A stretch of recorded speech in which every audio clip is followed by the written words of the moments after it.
कि अगर फर्ज करें कि पहले आपके पास प्रॉपर्टी के कोई भी कांस्टेंट है, अगर आप उसको ऐड करते हैं, अब कितनी दफ़ा आप उसको ऐड कर रहे हैं तो वो डिपेंड करता है कि समेशन में आपको इंडेक्सेस कितने दिए। जैसे फर्ज करें 5 को आप 4 टाइम्स ऐड करते हैं, ठीक है ना, तो हम समेशन नोटेशन में हम इसको किस तरह लिखेंगे कि we are summing 5 from 1 to 4।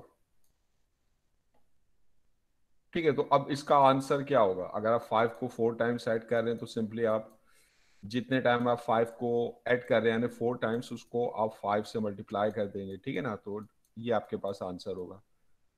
तो अब इसको अगर हम जनरल फॉर्म में लिखते हैं तो क्या लिखेंगे कि अगर आप कोई भी आपके पास कांस्टेंट है सी, उसको आप 1 से लेकर n तक ऐड कर रहे हैं n टाइम्स, तो आप जितनी दफ़ा उसको ऐड कर रहे हैं यानी n टाइम्स, n को आप c से मल्टीप्लाई कर दें, तो ये जो है आपके पास समेशन का रिजल्ट है। ठीक है, तो अब जरूरी नहीं कि हमारा जो इंडेक्स ऑफ समेशन हो वो 1 से स्टार्ट हो। अगर फर्ज करें कि मैं इसको m से स्टार्ट करता हूँ, फ्रॉम m to n, अब मैं किसी कांस्टेंट को ऐड करता हूँ फ्रॉम m to n, तो m से लेकर n तक जहाँ पे m जो है जनरली वो लेस देन n है, अगर हम m से लेकर n तक जो है किसी कांस्टेंट को ऐड कर रहे हैं तो हम कितनी दफ़ा उसको ऐड कर रहे हैं।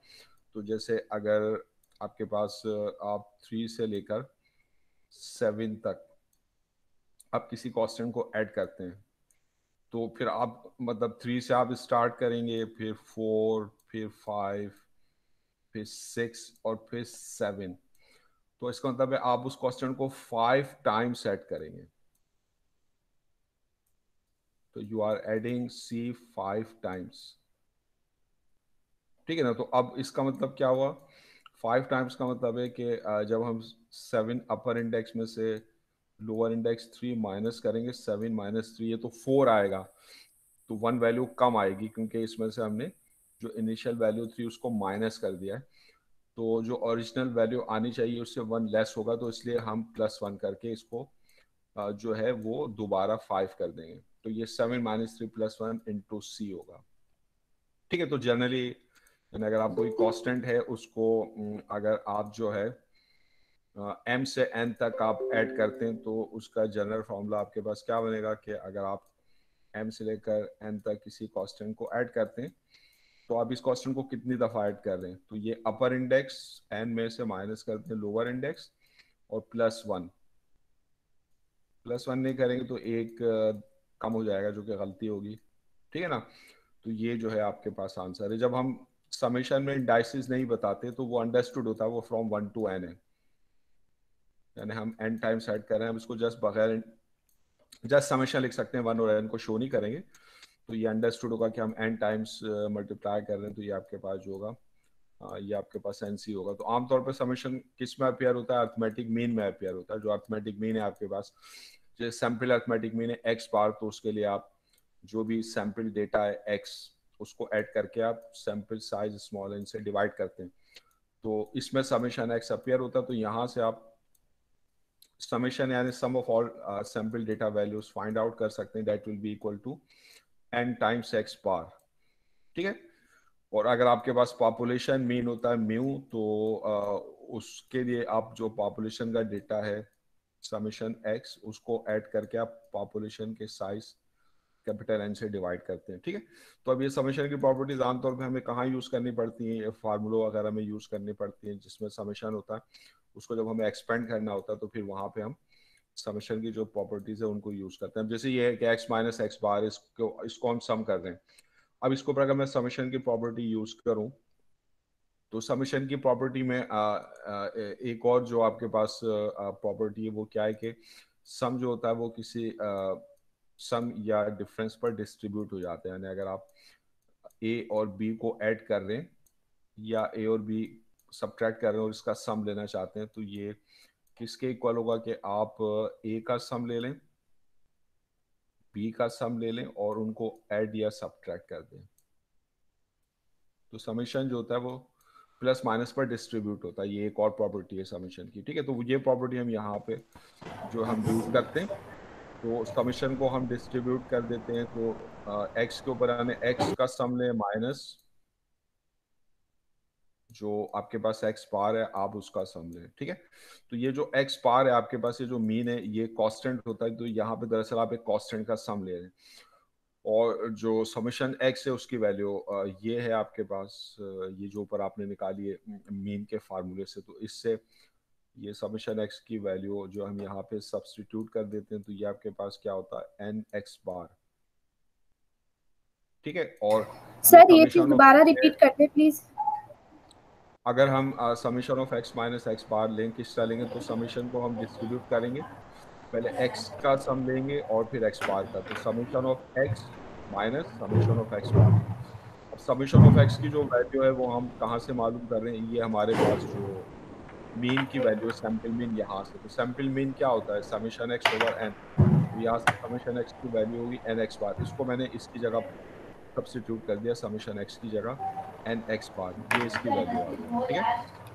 दूसरी तरफ जब हम सम लेंगे एक्स बार का मीन का, तो मीन क्योंकि कांस्टेंट है, तो यहाँ पे हम एक कांस्टेंट का सम ले रहे हैं, तो हमें पता है एक कांस्टेंट का जब हम सम लेते हैं एन टाइम्स, तो वो इक्वल होता है एन इंटू सी, ठीक है। यहाँ पे सी की जगह एक्स बार है, तो सम ऑफ एक्स बार ये आपके पास होगा एन इंटू एक्स बार, तो इस तरह ये दोनों टर्म्स कैंसिल हो जाएंगी, और ये जो सम आएगा आपके पास ये जीरो आएगा। ये एक्चुअली क्या है, ये डेविएशन फ्रॉम मीन है, तो जो डेविएशन फ्रॉम मीन होता है वो हमेशा जीरो होता है, क्योंकि इसमें सर कुछ थोड़ा सा डेविएशन, ऊपर कर देंगे, कॉपी कुछ करना। कुछ डेविएशन पॉजिटिव होते हैं, कुछ डेविएशन नेगेटिव होते हैं, ये तो मिल जाएगी आपको जो फाइल है ना, ठीक है। तो अच्छा, अब अगर अगर हम और प्रॉपर्टीज समेशन की यूज करना चाहते हैं, फर्ज करें ये आपके पास है कि summation of x minus x bar का होल स्क्वायर और डिवाइडेड बाय एन, अगर फर्ज करें मैं इसको सॉल्व करना चाहता हूँ, तो एन माइनस वन कर लें। अगर आप इसको सॉल्व करना चाहते हैं तो आप किस तरह सॉल्व करेंगे, आप समेशन की प्रॉपर्टीज यूज करेंगे, तो पहले आप x minus x bar square जो है इसको आप एक्सपेंड कर लें a minus B whole square से, उसके बाद हम समेशन को डिस्ट्रीब्यूट करेंगे। तो x minus x bar square आपके पास क्या होगा, x square minus two x x bar, ये टू ए बी हो गया आपके पास, फिर आपके पास है बी बार स्क्वायर यानी एक्स बार का स्क्वायर, ठीक है। अच्छा, फिर उसके बाद हमने एक्सपेंड करने के बाद अब हम समेशन इस पूरे ब्रैकेट के ऊपर जब हम सम अप्लाई करेंगे, तो फिर हम समेशन की प्रॉपर्टीज यूज करेंगे कि समेशन डिस्ट्रीब्यूट होता है हर टर्म पर, तो समेशन जो है वो हर टर्म के ऊपर जो है डिस्ट्रीब्यूट हो जाएगा, यानी एक्स स्क्वायर का सम लेंगे आप, फिर इस टर्म का सम लेंगे आप, और फिर इस टर्म का सम लेंगे आप, ठीक है। तो ये आपके पास है summation of x, summation x square, ये समेशन एक्स स्क्वायर फिर minus summation of two x x bar और plus summation of x bar square, ठीक है। तो अब फिर आप समेशन की प्रॉपर्टी, समेशन एक्स स्क्वायर ये तो एज इट इज रहेगा, इसमें जो भी डेटा वैल्यूज हैं एक्स आप उनका स्क्वायर करके सम ले लेंगे, तो ये टर्म मिल जाएगी। अब इसके अंदर ये जो आपके पास सेकंड टर्म है, इसके अंदर देखें टू और एक्स बार जो है वो आपके पास कांस्टेंट है, तो समेशन की एक और प्रॉपर्टी आपके पास क्या होती है कि अगर कोई कांस्टेंट है वो किसी टर्म ए से मल्टीप्लाई कर रहा है और आप उसका सम लेना चाहते हैं, तो फिर आपको क्या करना चाहिए कि आप ये जो कांस्टेंट है इसको जो आप समेशन से बाहर जो है निकाल सकते हो, जस्ट आप सम अप्लाई कर सकते हैं ए के ऊपर, ठीक है ना। तो ये आपके पास प्रॉपर्टी है समेशन की, तो इसको जो मैं यहाँ पे यूज करता हूँ, तो यहाँ पे हम देख रहे हैं टू और एक्स बार ये कांस्टेंट है, तो इनको हम समेशन से जो है इन दोनों टर्म्स को हम बाहर निकाल लेते हैं, और जो समेशन है सिर्फ अप्लाई होगा एक्स पर, तो ये हो जाएगा टू एक्स बार और समेशन ऑफ एक्स, ठीक है। अच्छा, अब ये जो है एक्स बार कांस्टेंट है, तो एक्स बार स्क्वायर भी कांस्टेंट है, तो ये दरअसल सम आप ले रहे हैं कांस्टेंट का, तो जब आप किसी कांस्टेंट को n टाइम्स ऐड करते हैं तो सिंपली n से उसको मल्टीप्लाई कर देते हैं, तो समेशन ऑफ एक्स बार होगा n एक्स बार स्क्वायर, तो याद रखें एक्स बार कांस्टेंट होता है, तो उसका आप स्क्वायर लें, क्यूब लें, रूट लें, वो भी कांस्टेंट होगा, ठीक है। तो ये आपके पास n-1। अब यहाँ पर ये जो समेशन x है आपके पास, आप इसकी वैल्यू कैलकुलेट करते हैं। इसकी वैल्यू आप कहाँ से कैलकुलेट करते हैं, कहाँ पे ये अपेयर होता है, मीन में अपेयर होता है। तो आपको पता है जो सैंपल मीन है x बार, वो बराबर होता है आपके पास समेशन x ओ अपॉन n। तो ये जो है इस समेशन x की वैल्यू हम यहाँ से फाइंड आउट करते हैं। तो समेशन x आपके पास हो जाएगा दैट इज n(x बार), ठीक है ना। तो ये वैल्यू फिर हम इसमें सब्स्टिट्यूट कर देंगे नेक्स्ट स्टेप में। तो जो नेक्स्ट स्टेप होगा आपके पास वो होगा समेशन एक्स स्क्वायर और -2x बार। अब समेशन x की जो वैल्यू हमने फाइंड आउट करी है n(x बार), तो ये वैल्यू हम इसमें रख देते हैं n(x बार), और फिर आगे आपके पास है n(x बार स्क्वायर और होल डिवाइडेड बाय n-1। तो अब इसको जब आप फर्दर सॉल्व करते हैं समेशन एक्स स्क्वायर, तो ये आपके पास जो है -2n(x बार), तो ये हो जाएगा x बार स्क्वायर और ये +n(x बार)²।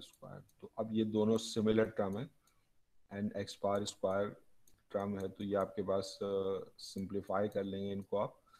ये आपके पास हो जाएगा समेशन x² -2n(x बार)² +1n(x बार)², तो ये हो जाएगा n(x बार)², ठीक है ना। और ये होल डिवाइडेड बाय n-1, ठीक है। तो और क्या पूछना है? सर मुझे ज्योमेट्रिक मीन बता दें।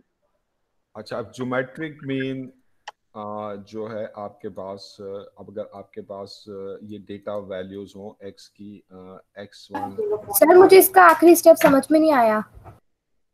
किसका, समेशन का?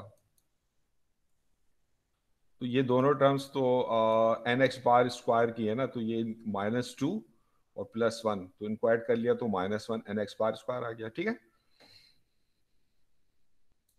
तो अगर आपके पास डेटा वैल्यूज हो x1 से लेके xn तक, ठीक है, आप उनका ज्योमेट्रिक मीन किस तरह फाइंड आउट करते हैं? तो ज्योमेट्रिक मीन के लिए हम उन तमाम टर्म्स को मल्टीप्लाई करके उनका nth रूट ले लेते हैं। ये n टर्म्स है, इन्हें मल्टीप्लाई कर लें और इनका nth रूट निकाल लें। अगर 3 टर्म्स होगी तो क्यूब रूट होगा, 4 टर्म होगी तो फोर्थ रूट होगा, ठीक है। तो जब ग्रोथ प्रॉब्लम्स होती है जिसमें कंपाउंड ग्रोथ है, तो वहां पे हम आमतौर पे ज्योमेट्रिक मीन जो है वो फाइंड आउट करते हैं। तो अब अगर जैसे मिसाल के तौर पे आपकी जो फर्ज करें कि आपको जैसे x1 आपके पास है 1.04 और फिर x2 जो है आपके पास वो लेट्स से वो 1.06 है, और इस तरह x3 जो है आपके पास वो 1.11 है। तो अब इनका अगर हम ज्योमेट्रिक मीन निकालेंगे इन 3 टर्म्स का, तो ये 3 टर्म्स है, तो ये क्यूब रूट और फिर इनको मल्टीप्लाई करके इनका क्यूब रूट ले लेंगे। तो ये कैलकुलेटर से आप जो है वो आप कैलकुलेट कर लीजिएगा। तो ये आपके पास इसका सर आपने वो भी तो बताया था कि 1 ऐड करते हैं फिर। जी, सर आपने बताया था ना कि 1 ऐड करते हैं पहले और उसके बाद फिर मल्टीप्लाई मतलब करते हैं। उसमें अगर जैसे आपको जो ग्रोथ रेट आपको लेट से दी हुई 4%, ठीक है ना। तो अब जो x1 होगी आपके पास वो क्या होगा, अब शुरू में यानी 4% आपके पास है, तो 1 में अगर आप 4% ऐड कर लेंगे तो ये आपको वैल्यू मिल जाएगी आफ्टर फर्स्ट ग्रोथ। तो ये आपके पास क्या होगा, 1 + 0.04 रेट इसके अंदर जो है वो ऐड कर लिया आपने। 4% को आप डेसिमल में 0.04 लिखेंगे तो x1 आपके पास क्या हो जाएगा, 1.04, ठीक है ना। अब नेक्स्ट टाइम अब जो ग्रोथ होगी आपके पास वो 1.04 की 4% होगी, तो फिर आप x2 निकालने के लिए जो प्रीवियस आपके पास वैल्यू उसमें 4% ऐड कर लेंगे, तो इस तरीके से आपको नेक्स्ट वैल्यूज जो है वो मिलेंगी, ठीक है। ठीक है, क्लियर है बात? अगर डीके हो रहा है ग्रोथ में तो प्लस करते हैं, और अगर डीके हो रहा है तो उसमें माइनस करते हैं। जैसे अगर 4% से आपकी वैल्यू जो है डीके हो रही है, तो फिर 1 माइनस 0.04 है, तो एक डीके होने के बाद उसकी वैल्यू फिर 0.96 हो जाएगी। ठीक है, और बताएं और क्या सर पूछ। सर इसका आंसर जैसे 1.06 आ रहा है, तो मतलब इसको परसेंटेज में करूंगी तो मतलब 1 सब्ट्रैक्ट करके और उसके बाद फिर परसेंटेज करूंगी इसको। किसका आंसर, ये ज्योमेट्रिक इसका जो मीन का? ये जो आपने मतलब इसका जो आप क्यूब रूट निकालेंगे वो आएगा हाँ 1.06। सही है। अब ये तो आपको जो टोटल वैल्यू बता दी ना, टोटल वैल्यू में आपके पास मतलब ये जो ग्रोथ है ये आपको आ गई है। अब ग्रोथ का मतलब क्या होता है? ग्रोथ का मतलब ये होता है कि इसके अंदर आपकी जो भी एक्चुअल वैल्यू है या जो इनिशियल वैल्यू है, प्लस उसके अंदर जो ग्रोथ रेट है वो भी शामिल है ना। ग्रोथ रेट जो कि आमतौर पे हम परसेंटेज की फॉर्म में शामिल करते हैं। तो अब 1.06 यानी इनिशियल वैल्यू 1 होगी, तो अगर ये वैल्यू इट बिकम्स 1.06, तो इसमें रेट कितनी होगी? Growth rate. तो जाहिर है 1.06 में से 1 माइनस कर दिया तो उसमें जो ग्रोथ हो रही है 0.06 की हो रही है ना। तो इसको आप ऐसे परसेंटेज अगर आप लिखेंगे तो ये जो ग्रोथ रेट आपको मिल जाएगी वो आपके पास क्या होगी? 6%। ठीक है, अगर ये 1.11 होती तो आपके पास ग्रोथ रेट क्या होती है? 0.11 आपके पास ग्रोथ होती, तो उसको परसेंटेज में लिखते तो वो सर 11% तो होती। जो ग्रोथ आएगी वो इसी तरह आएगी 1 पॉइंट समथिंग।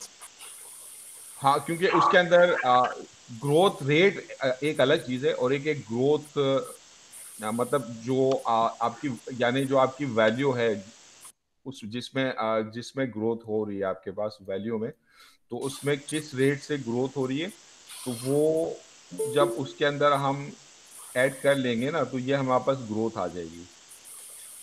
यानी इसके अंदर आपकी इनिशियल वैल्यू और रेट दोनों ऐड होंगे, ये टोटल वैल्यू। तो ये हमेशा इसी तरह आएगी 1 पॉइंट समथिंग की फॉर्म में। अगर ये मतलब लेस देन 1 आती है तो उसका मतलब ये डीके हुआ है ना। जैसे अगर फर्स्ट करें ये आपके पास आती है 0.98, तो अब इनिशियल वैल्यू तो 1 थी, तो अब 1 से अगर वैल्यू आपके पास जो है वो 0.98 हो रही है, तो इसका मतलब है कि इसमें फिर ग्रोथ नहीं हुई है, इसमें डीके हुआ है। जब ये वैल्यू डिक्रीज हो रही है, तो अगर वैल्यू 1 से कम है तो अब इसके अंदर 0.02 का डिक्रीज हुआ है ना, तो अब इसकी जो डीके रेट होगी वो आपके पास कितनी होगी? 2% होगी। सही है। -2% ना सर? मतलब अगर आप कह देते हैं डीके, तो फिर माइनस डीके में शामिल हो गया ना। मतलब अगर आप ये कहते हैं कि भाई मुझे 10 रुपए का नुकसान हुआ, तो नुकसान के अंदर पता चल गया कि माइनस करेंगे, ये नहीं कहेंगे मुझे -10 रुपए का नुकसान हुआ। बात समझ में आ रही है? दोनों में माइनस नहीं लगाएंगे ना। नुकसान कह देने में बात क्लियर हो जाएगी। आप ये कहेंगे 10 रुपीज का गेन, तो वो इसका मतलब है प्लस, या 10 रुपीज का लॉस, तो उसका मतलब है माइनस। तो अगर आप कहते हैं 2% डीके, तो वन डस्ट टूडे के वो डिक्रीज हुआ है, ये नहीं कहेंगे -2% डीके। बात समझ में आ रही है? और बताएं और क्या पूछना है। सर जो रिग्रेशन लाइन में हम ए और बी डिराइव करते हैं वो प्लीज एक दफा बता दें।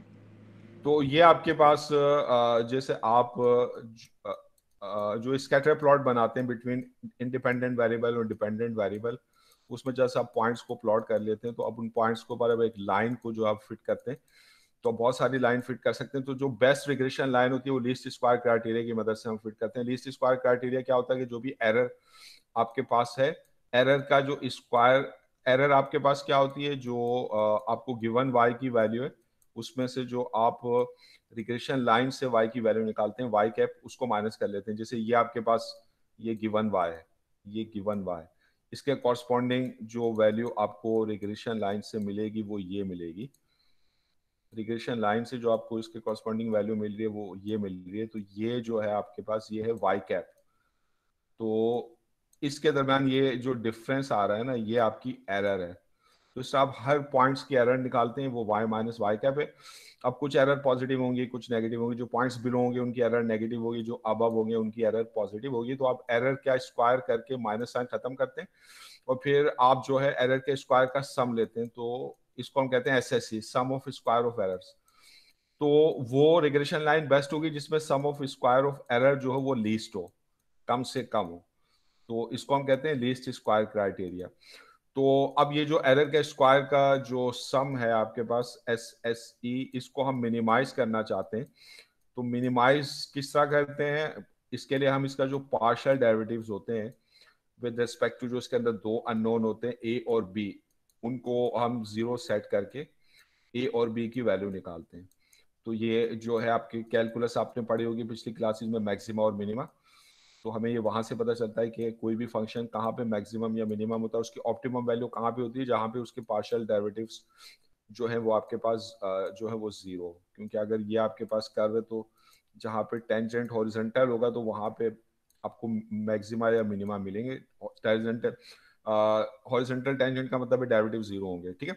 तो अब जो आपके पास जो एस एस ई है आपके पास, वो आपके पास क्या है, सम ऑफ स्क्वायर ऑफ एरर है आपके पास। और सम ऑफ स्क्वायर ऑफ एरर यानी ई आपके पास है वाई माइनस वाई कैप, तो ये इसका स्क्वायर। तो अब जो रिग्रेशन लाइन हम इसके ऊपर फिट करते हैं, रिग्रेशन लाइन जो हम इसके ऊपर फिट करते हैं उसकी इक्वेशन क्या होती है, Y cap is equal to A plus B X. एक स्ट्रेट लाइन की इक्वेशन है। तो इसमें आपको ए वाई इंटरसेप्ट है, बी आपके पास जो है वो स्लोप है, और एक्स जो है वो आपके गिवन इंडिपेंडेंट वेरिएबल्स की वैल्यूज हैं। तो ये जो है अब इनकी वैल्यूज अगर हमें मिल जाएंगी तो फिर हमारी जो रिग्रेशन लाइन है वो सॉल्व हो जाएगी। तो अब ए और बी निकालने के लिए हम क्या करते हैं, जो सम ऑफ स्क्वायर ऑफ एरर है हमें पता है, हमने इसको लीस्ट करना है। तो हम इसके पहले पार्शियल डेरिवेटिव निकालते हैं with respect to A and B. तो इसके अंदर अगर आप ये वाई कैप की वैल्यू, ये जो वाई कैप की वैल्यू अगर आप यहाँ से इसके अंदर सब्सटीट्यूट कर देंगे ए प्लस बी एक्स, तो ये माइनस से मल्टीप्लाई होगी, तो ये आपके पास एस एस ई आपको क्या मिल जाएगा, एस एस ई आपके पास होगा summation of y minus A minus B X का होल स्क्वायर, ठीक है। तो अब इसमें इसका पहले आप पार्शियल डेरिवेटिव लें विद रिस्पेक्ट टू ए को अगर आप वेरिएबल माने और बाकी तमाम चीजों को आप कांस्टेंट समझें, तो फिर इसका जो पार्शियल डेरिवेटिव होगा विद रिस्पेक्ट टू ए, तो वो आपके पास क्या होगा, पहले आप लगाएंगे पावर रूल।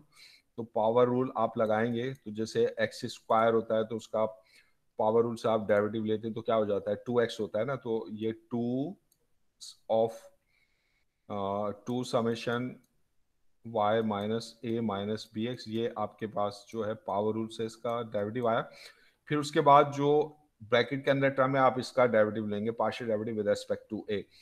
तो जहां पे वेरिएबल ए होगा तो वहां पे हम डेरिवेटिव के रूल्स अप्लाई करेंगे, और जहां पे वेरिएबल ए नहीं होगा वो कांस्टेंट समझा जाएगा। तो जैसे y है इसका अगर आप पार्शियल डेरिवेटिव लें विद रिस्पेक्ट टू ए तो वो जीरो होगा। माइनस ए है इसका पार्शियल डेरिवेटिव आप विद रिस्पेक्ट टू ए लें तो वो होगा -1। और बी एक्स का partial derivative with respect to A zero होगा। तो इस ब्रैकेट में जब हम पार्शियल डेरिवेटिव लेंगे विद रिस्पेक्ट टू ए तो y और bx का partial derivative with respect to A zero आएगा, सिर्फ a का पार्शियल डेरिवेटिव आएगा जो कि होगा 1, शुरू में माइनस लगा हुआ तो -1, ठीक है ना।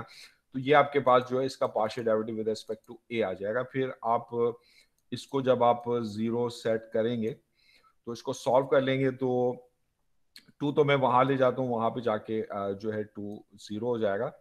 और ये -1 से अगर आप मल्टीप्लाई कर देंगे तो ये हो जाएगा -y, और ये प्लस ए और plus B X is equal to zero, ठीक है। अब हम समेशन की प्रॉपर्टी यूज करते हैं, समेशन सब पर डिस्ट्रीब्यूट होगा। तो समेशन ऑफ -y, और इसको प्लस बनाने के लिए उस तरफ ले जाता हूँ, तो ये हो जाएगा summation of a plus summation of b x और is equal to summation of y, ठीक है। तो यहाँ पे a जो है कांस्टेंट है, तो इसको जब आप n टाइम्स इसको पर समेशन अप्लाई करेंगे तो ये एन ए हो जाएगा। यहाँ पे बी को आप बाहर निकाल लेंगे तो ये बी ऑफ समेशन एक्स आ जाएगा, और ये समेशन वाई। तो ये जो है आपके पास ये इक्वेशन नंबर 1 आ जाएगी ए और बी में, ठीक है। फिर उसके बाद हम ये जो सम ऑफ स्क्वायर ऑफ एरर है जो कि आपके पास है summation Y minus A minus B X का होल स्क्वायर। अब इसका हम पार्शियल डेरिवेटिव लेते हैं विद रिस्पेक्ट टू बी।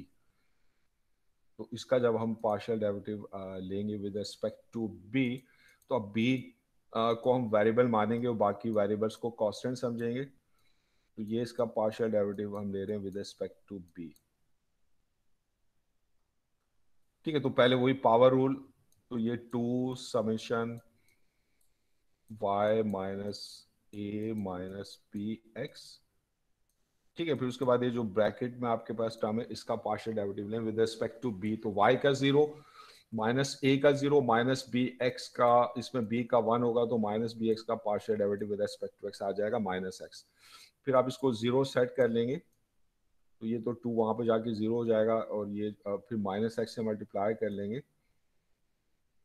फिर मैं साथ ही समेशन भी अप्लाई कर रहा हूँ, तो ये माइनस एक्स से अगर चलें समेशन है, फिर माइनस एक्स से मल्टीप्लाई कर दिया तो ये माइनस एक्स वाई आ गया आपके पास पहली टर्म।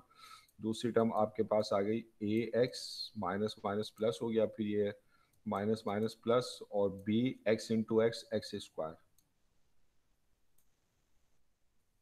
ठीक है। फिर समेशन अप्लाई करिए, माइनस एक्स वाई इसको उस तरफ ले जाएंगे तो ये हो जाएगा समेशन ए एक्स और plus summation B X square, और ये जो टर्म है उस तरफ ले जाएंगे तो ये समेशन एक्स वाई।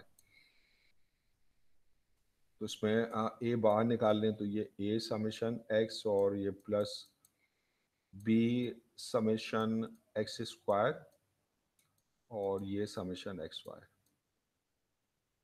ये इक्वेशन नंबर 2। तो अब ये दो इक्वेशंस हैं, इनको साइमल्टेनियसली सॉल्व करके हम जो है ए और बी की वैल्यू निकालेंगे। ए और बी जो है हमारे अननोन है, रिग्रेशन लाइन में जब हमें इनकी वैल्यूज पता होगी तो रिग्रेशन लाइन हमें मिल जाएगी। तो हम पहले स्लोप निकालते हैं। ये दो इक्वेशंस आपके पास आ गई हैं 1 और 2, तो इनको हम जो है साइमल्टेनियसली सॉल्व करके, यानी इसको, ये है 1 आपके पास और ये है 2, तो अब इनको आप साइमल्टेनियसली सॉल्व कर लें। तो ए की टर्म को कैंसिल करने के लिए जो इसमें ए के जो कोफिशिएंट है उनको हम सेम बनाते हैं।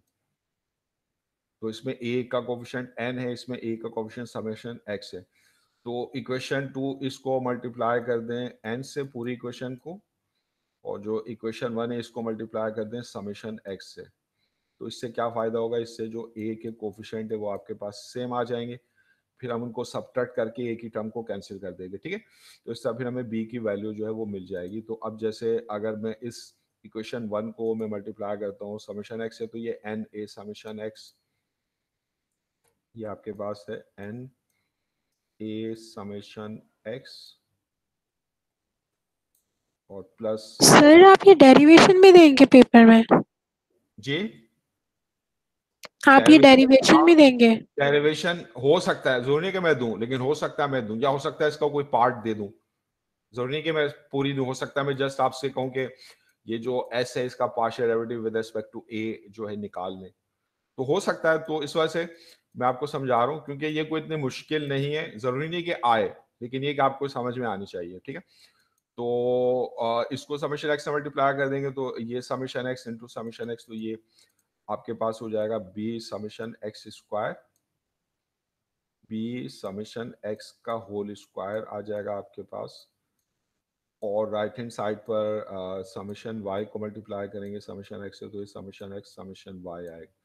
ठीक है। तो ये जो इक्वेशन है इसको जब आप समेशन एक्स से मल्टीप्लाई करेंगे तो एन ए समेशन एक्स, ये बी इंटू समेशन एक्स का होल स्क्वायर और समेशन एक्स समेशन वाई, और जबकि दूसरी इक्वेशन को जब आप n से मल्टीप्लाई करेंगे तो ये आपके पास आ जाएगा n a समेशन x। तो इस तरह जब आप इनको सब्ट्रैक्ट करेंगे ना तो ये a की टर्म कैंसिल हो जाएगी, तो n a समेशन x, तो फिर ये n b summation x square है। तो जब आप इसको सब्ट्रैक्ट करेंगे ना, इसमें से b कॉमन आएगा, और जो बाकी टर्म आपके पास बचेगी वो क्या बचेगी, ये बचेगी समेशन एक्स का होल स्क्वायर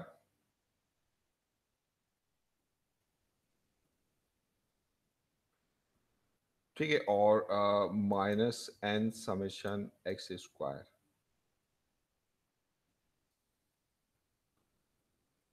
ठीक है। और फिर इस तरफ जब आप इसको मल्टीप्लाई करोगे एन से तो ये एन समेशन एक्स वाई होगा। ठीक है। तो अब जब आप सब्ट्रैक्ट करेंगे तो ये हो जाएगा समेशन एक्स समेशन वाई और minus N summation x Y, तो फिर यहाँ से जो हमें बी मिल जाएगा।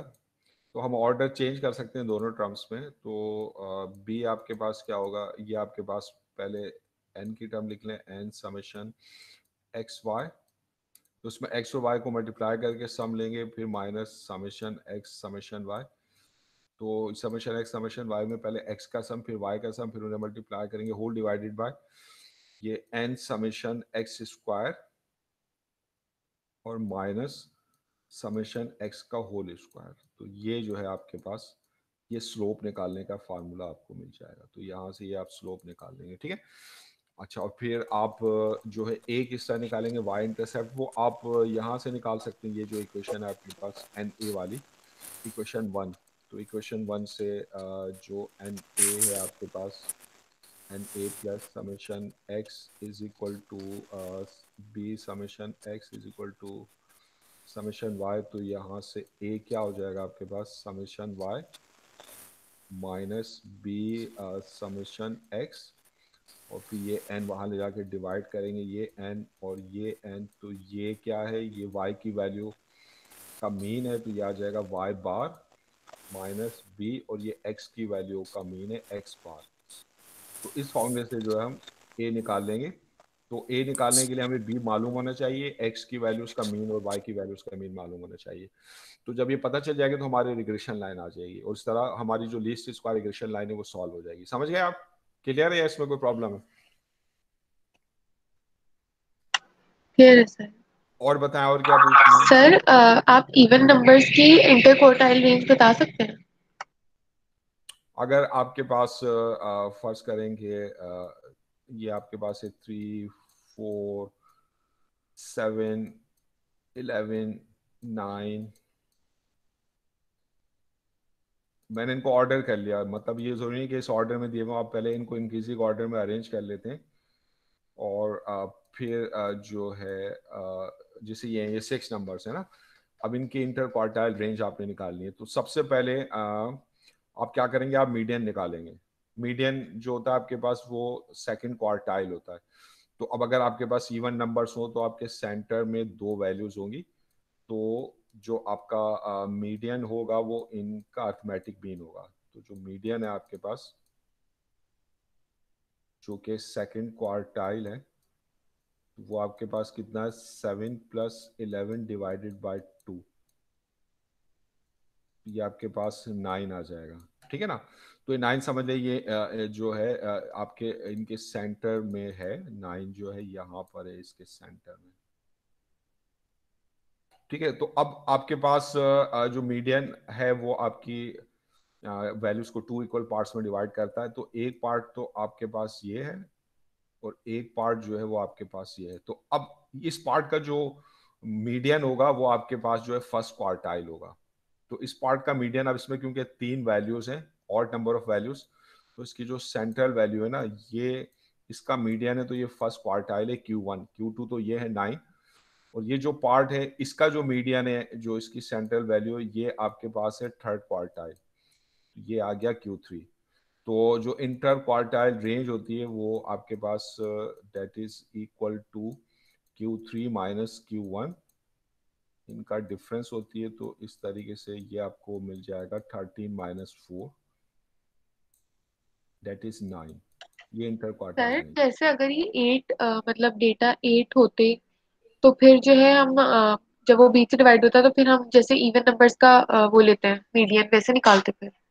हाँ, फिर उस तरीके से, यानी जो बीच में 2 वैल्यूज, 2 सेंट्रल वैल्यू का आप अर्थमेटिक मीन निकालते हैं। फर्ज करें से इसी में अगर 3, 4, 7, 11, 13, 17 और ये 20 है, ये आपके पास ऑड नंबर ऑफ वैल्यूज है। तो सबसे पहले तो आप इसका मीडियन निकालेंगे जो कि इसकी सेंट्रल वैल्यू होगी, ये इसका मीडियन होगा ना। तो ये आपके पास क्या हो जाएगा सेकंड क्वार्टाइल, और 1 2 3 4 5 नहीं,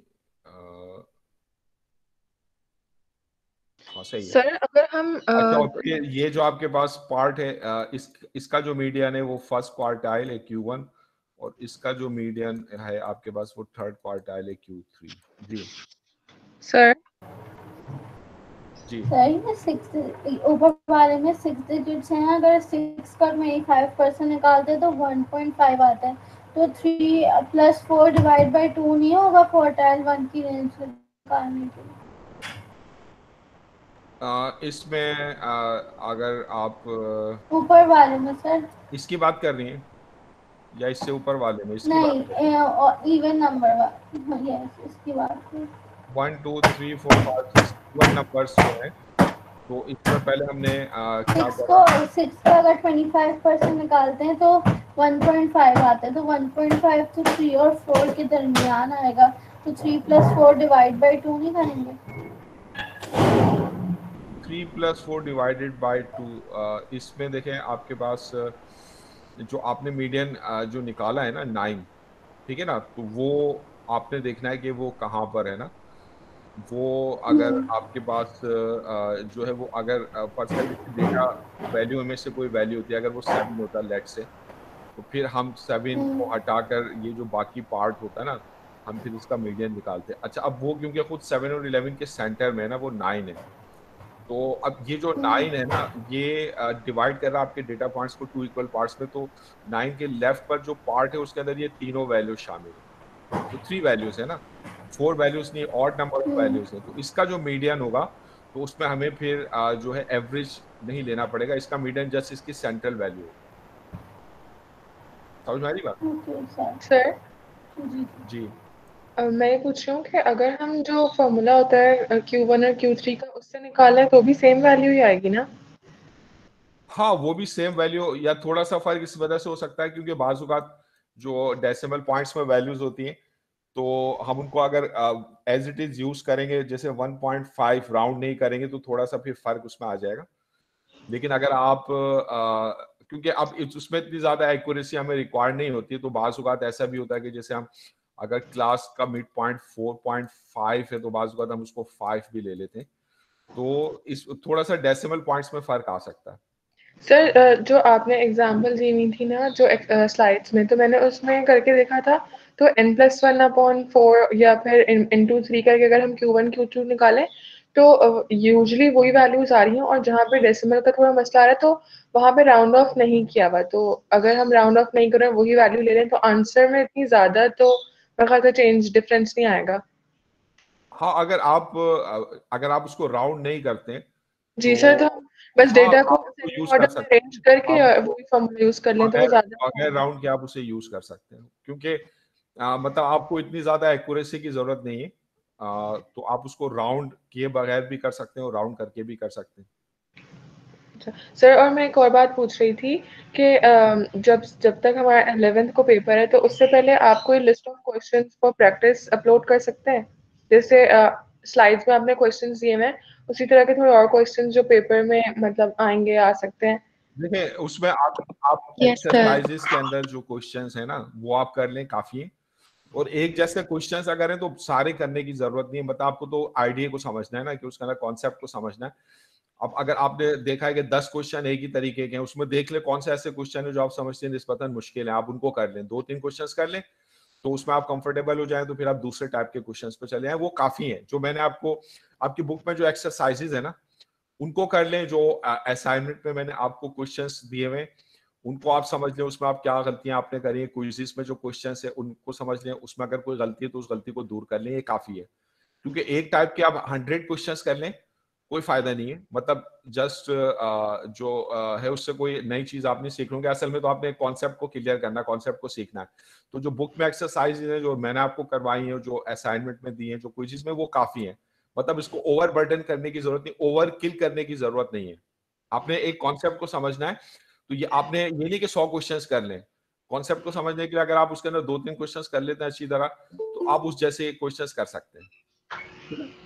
ओके सर। सर वैसे आप बहुत मुश्किल सर ज्योमेट्रिक मीन वाले जो क्वेश्चंस हैं बुक में, वो सारे तो जो है मतलब नहीं हो पा रहे, मतलब कुछ चीजें नहीं हो पा रही उसमें से 1-2 क्वेश्चन। अगर जो क्वेश्चंस नहीं हो पा रहे तो आप मुझे बताएं कौन से हैं, वो फिर मैं या आप ऐसा सर करें, एक एक और चीज आपसे ये आपके पूछनी थी कि जो आप प्रैक्टिस करते हैं ना, प्रैक्टिस में अगर कोई क्वेश्चंस आपसे नहीं होता, आप बाद में अगर आप करते नहीं होते, तो आप मुझे ईमेल करके जो है पूछ सकते हैं। जी, आप क्या बोल रहे हैं? सर ये जो स्टैंडर्ड एरर वाले जो फॉर्मूलाज हैं, वो जो हम एरर निकालते हैं कि कितनी डिविएशन हुई थी, वो वाले फॉर्मूलाज तो सर बता दें वापस। तो स्टैंडर्ड एरर, अच्छा उसको मैं बताता हूँ। तो उसमें वो लेक्चर मेरे ख्याल से 7 था आपके पास ना, लेक्चर 7 था, उसके अंदर स्टैंडर्ड एरर वाले हमने शायद स्टडी किए थे। तो सर आप एरर का प्लीज थोड़ा सा बता भी दें वापस के निकालना कैसे, मतलब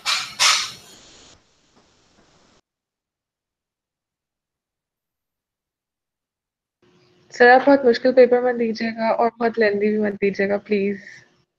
नहीं, लेंथ आपका जो टाइम है उसके हिसाब से मैं आपको दूंगा। आपको ये थोड़ी कि कैलकुलेशन बहुत लंबी आपको दे दे, असल में तो आपने ये चेक करना होता है कि जो भी कॉन्सेप्ट सर आपने कितने मार्क्स हैं मिड, ये बताएं। मिड आपका 25 मार्क्स का होगा। ओके, मिड होगा 25 मार्क्स का होगा। अच्छा, ये नजर आ रही है ना आपको ये स्लाइड जो है लेक्चर 7 की? Yes sir. सर और आप डेरिवेटिव अच्छा, डेरिवेशन भी मत दें। मेरे ख्याल से कुछ लेक्चर 6 शायद है वो आपका लेक्चर 6। हाँ मेरे ख्याल से लेक्चर 6 होगा। हाँ लेक्चर 6 नजर आ रहा है ना ये? तो इसके अंदर मैंने आपको बताया था स्टैंडर्ड एरर ऑफ मीन। हाँ ये लेक्चर 6 ये क्वेश्चन आपका हो गया है। फिर उसके बाद इसमें भी नहीं चले वो, फिर एक मिनट, वो आपको मैंने स्लाइड से बताया होगा जो चैप्टर नंबर 12 की। हाँ ये स्लाइड से, इसमें आपको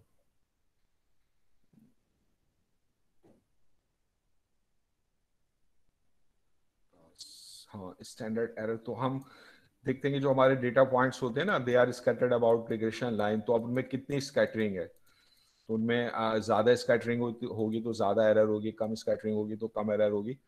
तो उससे हमें पता चलता है हमारी जो रिग्रेशन लाइन है वो कितनी रिलायबल है। अगर सारे ही पॉइंट्स रिग्रेशन लाइन पर होंगे तो वो 100% रिलायबल होगी, उसमें कोई स्कैटरिंग नहीं होगी, उसमें कोई स्टैंडर्ड एरर नहीं होगी, उसकी स्टैंडर्ड एरर 0 होगी। तो how reliable is the estimating regression line, तो इस ये डिपेंड करता है standard error of the estimate. तो हम जो है standard error of the estimate जो है उसमें हम ये वेरिएबिलिटी मेजर करते हैं, स्कैटर मेजर करते हैं of the observed values around the regression line. कि आपके पास जो रिग्रेशन लाइन है जैसे ये आपको दिखाई हुई है, इसमें जो डेटा पॉइंट्स है ये रिग्रेशन लाइन के गिर्द कम स्कैटर हुए में, इस फिगर में ज्यादा स्कैटर हुए में। तो यहाँ पे स्टैंडर्ड एरर लेस होगी और यहाँ पे जो स्टैंडर्ड एरर है वो मोर होगी। ठीक है, तो अब स्टैंडर्ड एरर जो है हम किस तरह कैलकुलेट करते हैं, तो ये भी एक किस्म का वेरिएंस ही है, क्योंकि इसमें हम स्कैटरिंग या वेरिएबिलिटी को कैलकुलेट कर रहे हैं। इसके अंदर आपके पास फार्मूला क्या है कि जो भी आपके पास एस्टिमेटेड वैल्यू वाई कैप और जो गिवन वैल्यू वाई, आप इनके दरमियान जो है डिफरेंस निकालते हैं। ये आपके पास एरर है, इसका आप स्क्वायर लेके सम करते हैं और n-2 से डिवाइड करते हैं, क्योंकि इसमें दो अननोन होते हैं a एंड b, इसलिए हम n-2 से डिवाइड करते हैं और फिर हम इसका पॉजिटिव स्क्वायर रूट ले लेते हैं। तो ये आपके पास एक किस्म का क्या है, ये स्टैंडर्ड डेविएशन है। तो ये इसको हम कहते हैं ये स्टैंडर्ड एरर ऑफ एस्टिमेट है। अब इसमें अगर आप जो है वाई कैप की जगह a माइनस बी एक्स रख दें और फिर आप a minus B whole square से इसको एक्सपेंड करके समेशन की प्रॉपर्टीज लगा दें, तो वो मैंने नहीं करवाया, उसको जरूरत नहीं है। तो फाइनली जो इसका कंप्यूटेशनल या वर्किंग फार्मूला आपके पास आ जाएगा वो ये आ जाएगा। तो यहाँ से हम standard error of our estimation निकालेंगे। तो ये under root summation y square minus a summation Y minus b summation x y upon n-2 है। तो इसमें आपको पहले ए और बी निकालना पड़ेगा, फिर उसके बाद जो आप इस फॉर्मूले को यूज करेंगे इसमें आपको ये कॉलम्स एक्स और वाई के बनाने पड़ेंगे, वाई और वाई स्क्वायर के। तो अब जैसे एक क्वेश्चन इसमें आपको ये करवाया हुआ, जैसे ये आपके पास था कि जो हाउसिंग स्टार्ट्स आपके पास जो थे वो एक्स थे आपके पास इंडिपेंडेंट वेरिएबल, और जो अप्लायंस सेल्स थे आपके पास वाई थी। एक्स और वाई की वैल्यूज दी हुई, इसमें आपने डिपेंडेंट इंडिपेंडेंट वेरिएबल्स आइडेंटिफाई कर लिया। अब ये आपने जो ये कॉलम बना दिया, एक्स का कॉलम है, नीचे इसका सम, ये वाई का कॉलम है, फिर आपने एक्स और वाई की वैल्यूज को मल्टीप्लाई करके ये कॉलम बनाया एक्स वाई का, फिर एक्स की वैल्यूज का स्क्वायर किया, ये कॉलम बनाया एक्स स्क्वायर का, वाई की वैल्यू का स्क्वायर लिया, ये कॉलम बनाया वाई स्क्वायर का, नीचे इनके सम्स आपने निकाल लिए। तो अब आए हम सबसे पहले रिग्रेशन लाइन निकालने के लिए हम स्लोप निकालेंगे। स्लोप का ये फॉर्मूला है, तो उसमें वैल्यूज पुट करके बी आ गया, फिर एक्स इंटरसेप्ट वाई इंटरसेप्ट निकाल लिया हमने। तो ये फाइनली आपकी रिग्रेशन लाइन आ गई। ठीक है ना। अब इस रिग्रेशन लाइन में अब अगर आप यहाँ से स्टैंडर्ड एरर ऑफ मीन निकालना चाहते हैं तो फिर आपके पास ये फॉर्मूला है, ये स्टैंडर्ड एरर ऑफ मीन का समेशन वाई स्क्वायर। तो अब जो ऊपर आपने कॉलम्स बनाए थे, वाई स्क्वायर का कॉलम है तो इसकी तमाम वैल्यूज का सम नीचे आपने निकाल लिया था समेशन वाई स्क्वायर। तो ये टेबल से सारी जस्ट आपने वैल्यूज पुट करी, ए और बी की वैल्यूज जो है ये आपने ऊपर कैलकुलेट करी है। तो ये आपने यहाँ से पुट कर दी, तो जैसे आपने वैल्यूज पुट करके जो स्टैंडर्ड एरर ऑफ मीन है उसको आपने कैलकुलेट कर लिया। ठीक है, ठीक है, सही है, क्लियर है बात, या इसमें कोई प्रॉब्लम है? यस सर सही है। और सर इसके जो आगे वाले फॉर्मूलाज हैं वो भी बता दो।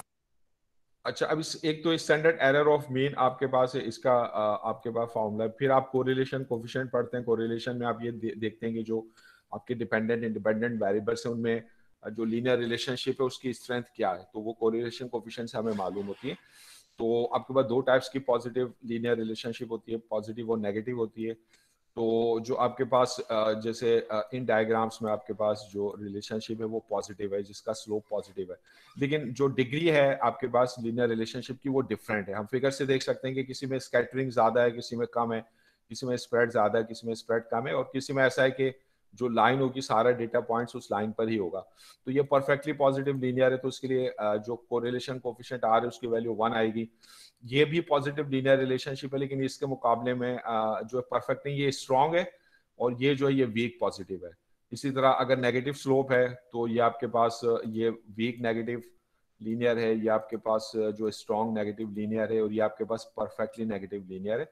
तो अगर नेगेटिव लीनियर रिलेशनशिप है तो आर की वैल्यू -1 होगी, पॉजिटिव लीनियर रिलेशनशिप है तो आर की वैल्यू +1 होगी। तो जनरली आर की वैल्यू जो होगी बिटवीन -1 एंड 1 होगी। अगर क्लोज टू +1 है तो वो स्ट्रॉन्ग पॉजिटिव है, क्लोज टू -1 है तो वो स्ट्रॉन्ग नेगेटिव है। तो अब जैसे इसमें डिफरेंट, अब जैसे ये आपको डायग्राम्स में दिया हुआ है कि इसके अंदर लीनियर रिलेशनशिप वीक है, तो आर 0.5, 0.4, 0.3 इस तरह है। इसमें लीनियर रिलेशनशिप जो है स्ट्रॉन्ग है तो 0.8, 0.9, 0.7 इस तरह होगी। इस पर परफेक्टली पॉजिटिव लीनियर है तो आर 1 होगा। इस तरह इसमें इस डायग्राम में इसमें परफेक्टली नेगेटिव लीनियर है तो आर -1 है, -0.8 इसमें स्ट्रॉन्ग नेगेटिव लीनियर है, इसमें वीक नेगेटिव लीनियर है। तो अब ये हम निकालते हैं कि इस तरह कोफिशिएंट ऑफ कोरिलेशन, तो इसके लिए हमें दो टाइप्स के वेरिएशन को कंसीडर करना पड़ता है। एक तो वाई वैल्यू का वेरिएशन होता है अराउंड द रिग्रेशन लाइन, जो कि हम वाई कैप की मदद से मेजर करते हैं। तो ये जो आपके पास वेरिएशन है summation Y minus Y cap square है। दूसरा वेरिएशन होता है वाई की वैल्यूज का खुद अपने मीन के अराउंड, यानी वाई बार के अराउंड। तो ये जो वेरिएशन है इसको मेजर करते हैं हम summation Y minus Y bar square से। तो जो कोफिशिएंट ऑफ कोरिलेशन है ना वो दरअसल 1 माइनस ये जो इनकी रेशियोज है टू वेरिएशंस की, इसको आप 1 में से माइनस कर दें, यानी 100% में से माइनस करके उसका पॉजिटिव स्क्वायर रूट ले लेंगे, तो ये कोफिशिएंट ऑफ कोरिलेशन है। इसको आप जस्ट सॉल्व कर लेंगे तो ये इसका शॉर्टकट फार्मूला आ जाएगा, ये कंप्यूटेशनल फार्मूला है। A summation y plus B summation x y minus n y bar square, नीचे summation y square divided by summation y square minus n y bar square. तो अब जैसे आपको ये फार्मूला याद होना चाहिए, फार्मूला शीट आपको गिवन होगी। अब जैसे ये क्वेश्चन था, इसमें ए और बी आपको दिए हुए थे, एक्स और वाई आपको गिवन है डेटा पॉइंट, सेल्स और नंबर ऑफ सेक्शंस के। तो आपने इस डेटा को यूज करके आपने जो है कॉलम्स बना लिया, एक्स वाई निकाल लिया, एक्स स्क्वायर वाई स्क्वायर। फिर आपने इनकी मदद से वही स्लोप निकाला रिग्रेशन लाइन का, बी निकाला, ए निकाला, ये रिग्रेशन लाइन आ गई। अब आपको कोफिशिएंट ऑफ कोरिलेशन निकालना, तो उसका फॉर्मूला आपके पास जो है अंडर रूट, उसके अंदर सारी वैल्यूज जो है आपने पुट करी, अंडर रूट ए समेशन एक्स वाई, ए की वैल्यू आपने ऊपर से रख दी है, समेशन वाई या आपने टेबल से रख दिया है। तो फॉर्मूला आपने यूज किया है, उसके अंदर डिफरेंट वैल्यूज जो आपने टेबल से कैलकुलेट किए वो पुट करके आपने कोफिशिएंट ऑफ कोरिलेशन निकाल लिया, जो कि आपके पास आ रहा है तकरीबन 0.6। तो इसका मतलब है कि ये जो आपके पास slightly weak positive linear relationship है, अगर आर पॉजिटिव है तो पॉजिटिव लीनियर रिलेशनशिप होगी। ठीक है, और कोफिशिएंट ऑफ कोरिलेशन का जो स्क्वायर होता है उसको हम कहते हैं कोफिशिएंट ऑफ डिटर्मिनेशन। तो कोफिशिएंट ऑफ डिटर्मिनेशन आपको क्या बताता है कि आपके कितने % डेटा जो है वो लीनियर है। तो कोफिशिएंट ऑफ कोरिलेशन यानी स्क्वायर ऑफ कोरिलेशन कोफिशिएंट जो है r square, that is called coefficient of determination. तो it determines what % of data is linear या what % of data is explained by regression line. तो आपका जो डेटा है वो सारा लीनियर नहीं है, तो कितने % डेटा लीनियर है, उसमें लीनियरिटी कितनी है, तो वो हम कोफिशिएंट ऑफ कोरिलेशन से बताते हैं। तो ये जो कोफिशिएंट ऑफ कोरिलेशन है उसका हम स्क्वायर ले लेते हैं तो हमें कोफिशिएंट ऑफ डिटर्मिनेशन मिल जाता है। तो जैसे यहाँ पे कोफिशिएंट ऑफ डिटर्मिनेशन जो हमने निकाला है वो आपके पास है 0.3481, तो परसेंटेज में होगा 34.81। तो इसका मतलब है कि 34.81% डेटा जो है वो लीनियर है, या जो 34.81% डेटा है वो रिग्रेशन लाइन से डिफाइन हो रहा है। ये जो रिग्रेशन लाइन है वो 34.81% डेटा को एक्सप्लेन कर रही है। ठीक है, तो ये दो और आपके पास जो है स्टेटिस्टिक्स होते हैं या नंबर्स होते हैं। एक तो कोफिशिएंट ऑफ कोरिलेशन है जो आप यूज करते हैं लीनियर रिग्रेशन में, और एक कोफिशिएंट ऑफ डिटर्मिनेशन है, इसका स्क्वायर हो जाएगा आर स्क्वायर। तो फॉर्मूलों में सिर्फ रूट का फर्क है, फॉर्मूला आपके पास सेम है, ठीक है, क्लियर है बात? Excuse me sir. जी सर आपने जो वो ग्राफ पे एरर बताया था ना कि ग्राफ में ऐसे ऐसे एरर निकालते हैं, जी। वो एक मतलब समझा दें। अच्छा, अब ग्राफ में जो एरर आप निकालते हैं तो इसमें सर ये एरर उसकी बात करिए ना जिसपे डॉट्स होते हैं और बीच में हम लाइन बनाते हैं और फिर। हम रिग्रेशन लाइन जो फिट करते हैं ना, तो उसमें जो एरर, अब जैसे जी ये जी, हमने रिग्रेशन वो लाइन और वैल्यू उसमें तो फिर माइनस सब कर कुछ सकते डिफरेंट आ सकते हैं, मतलब हम जो लाइन ड्रॉ करें फिर उसके हिसाब से। हाँ, हर लाइन का अपना एरर होगा।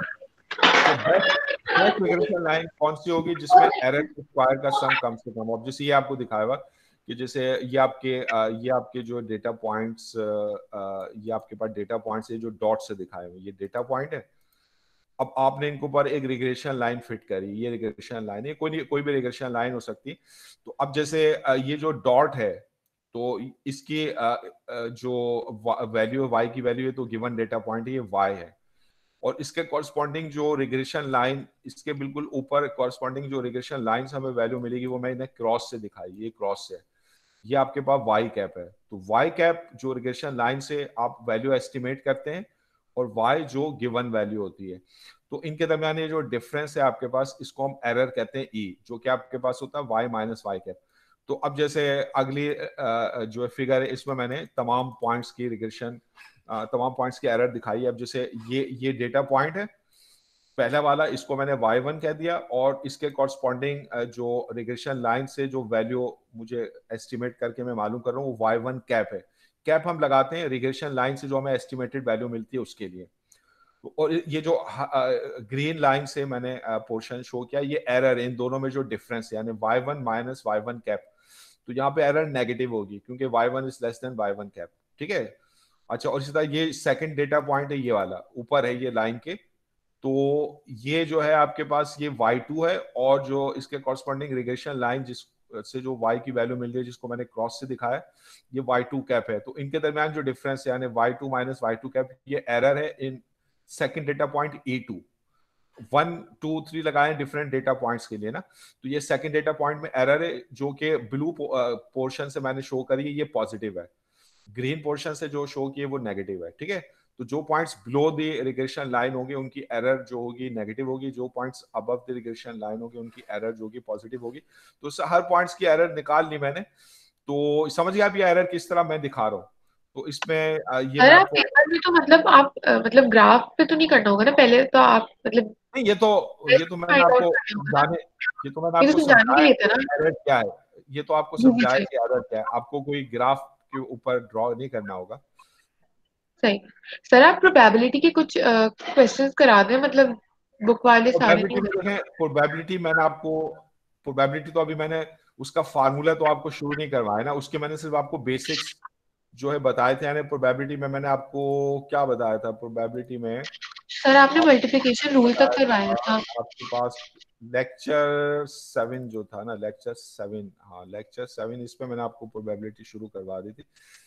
तो ये जो आपके पास हाँ यहाँ से है प्रोबेबिलिटी में, आपको देखें ये मैंने बताया कि प्रोबेबिलिटी हम क्यों यूज करते हैं, उसकी जरूरत क्या है, उसकी जरूरत बताएगी, जो अनसर्टेनिटी है या डाउट है उसको क्वांटिफाई करने के लिए हमें प्रोबेबिलिटी यूज करनी पड़ती है। तो बहुत सारे आपके पास जो ह्यूमन लाइफ में, डेली लाइफ में आपके पास इवेंट्स होते हैं, तो उनके अंदर अनसर्टेनिटी होती है, तो फिर वहां पे हमें प्रोबेबिलिटी की जरूरत पड़ती है। अब इसमें इसकी टर्मिनोलॉजी मैंने आपको बताया, एक्सपेरिमेंट क्या है, कोई भी ऐसी एक्टिविटी जिससे आउटकम जनरेट हो, वो आपके पास जो है एक्सपेरिमेंट है। जैसे आप एक कॉइन टॉस करते हैं तो उससे आपके आउटकम्स कौन कौन से जनरेट होते हैं, हेड और टेल, ये एक एक्सपेरिमेंट है।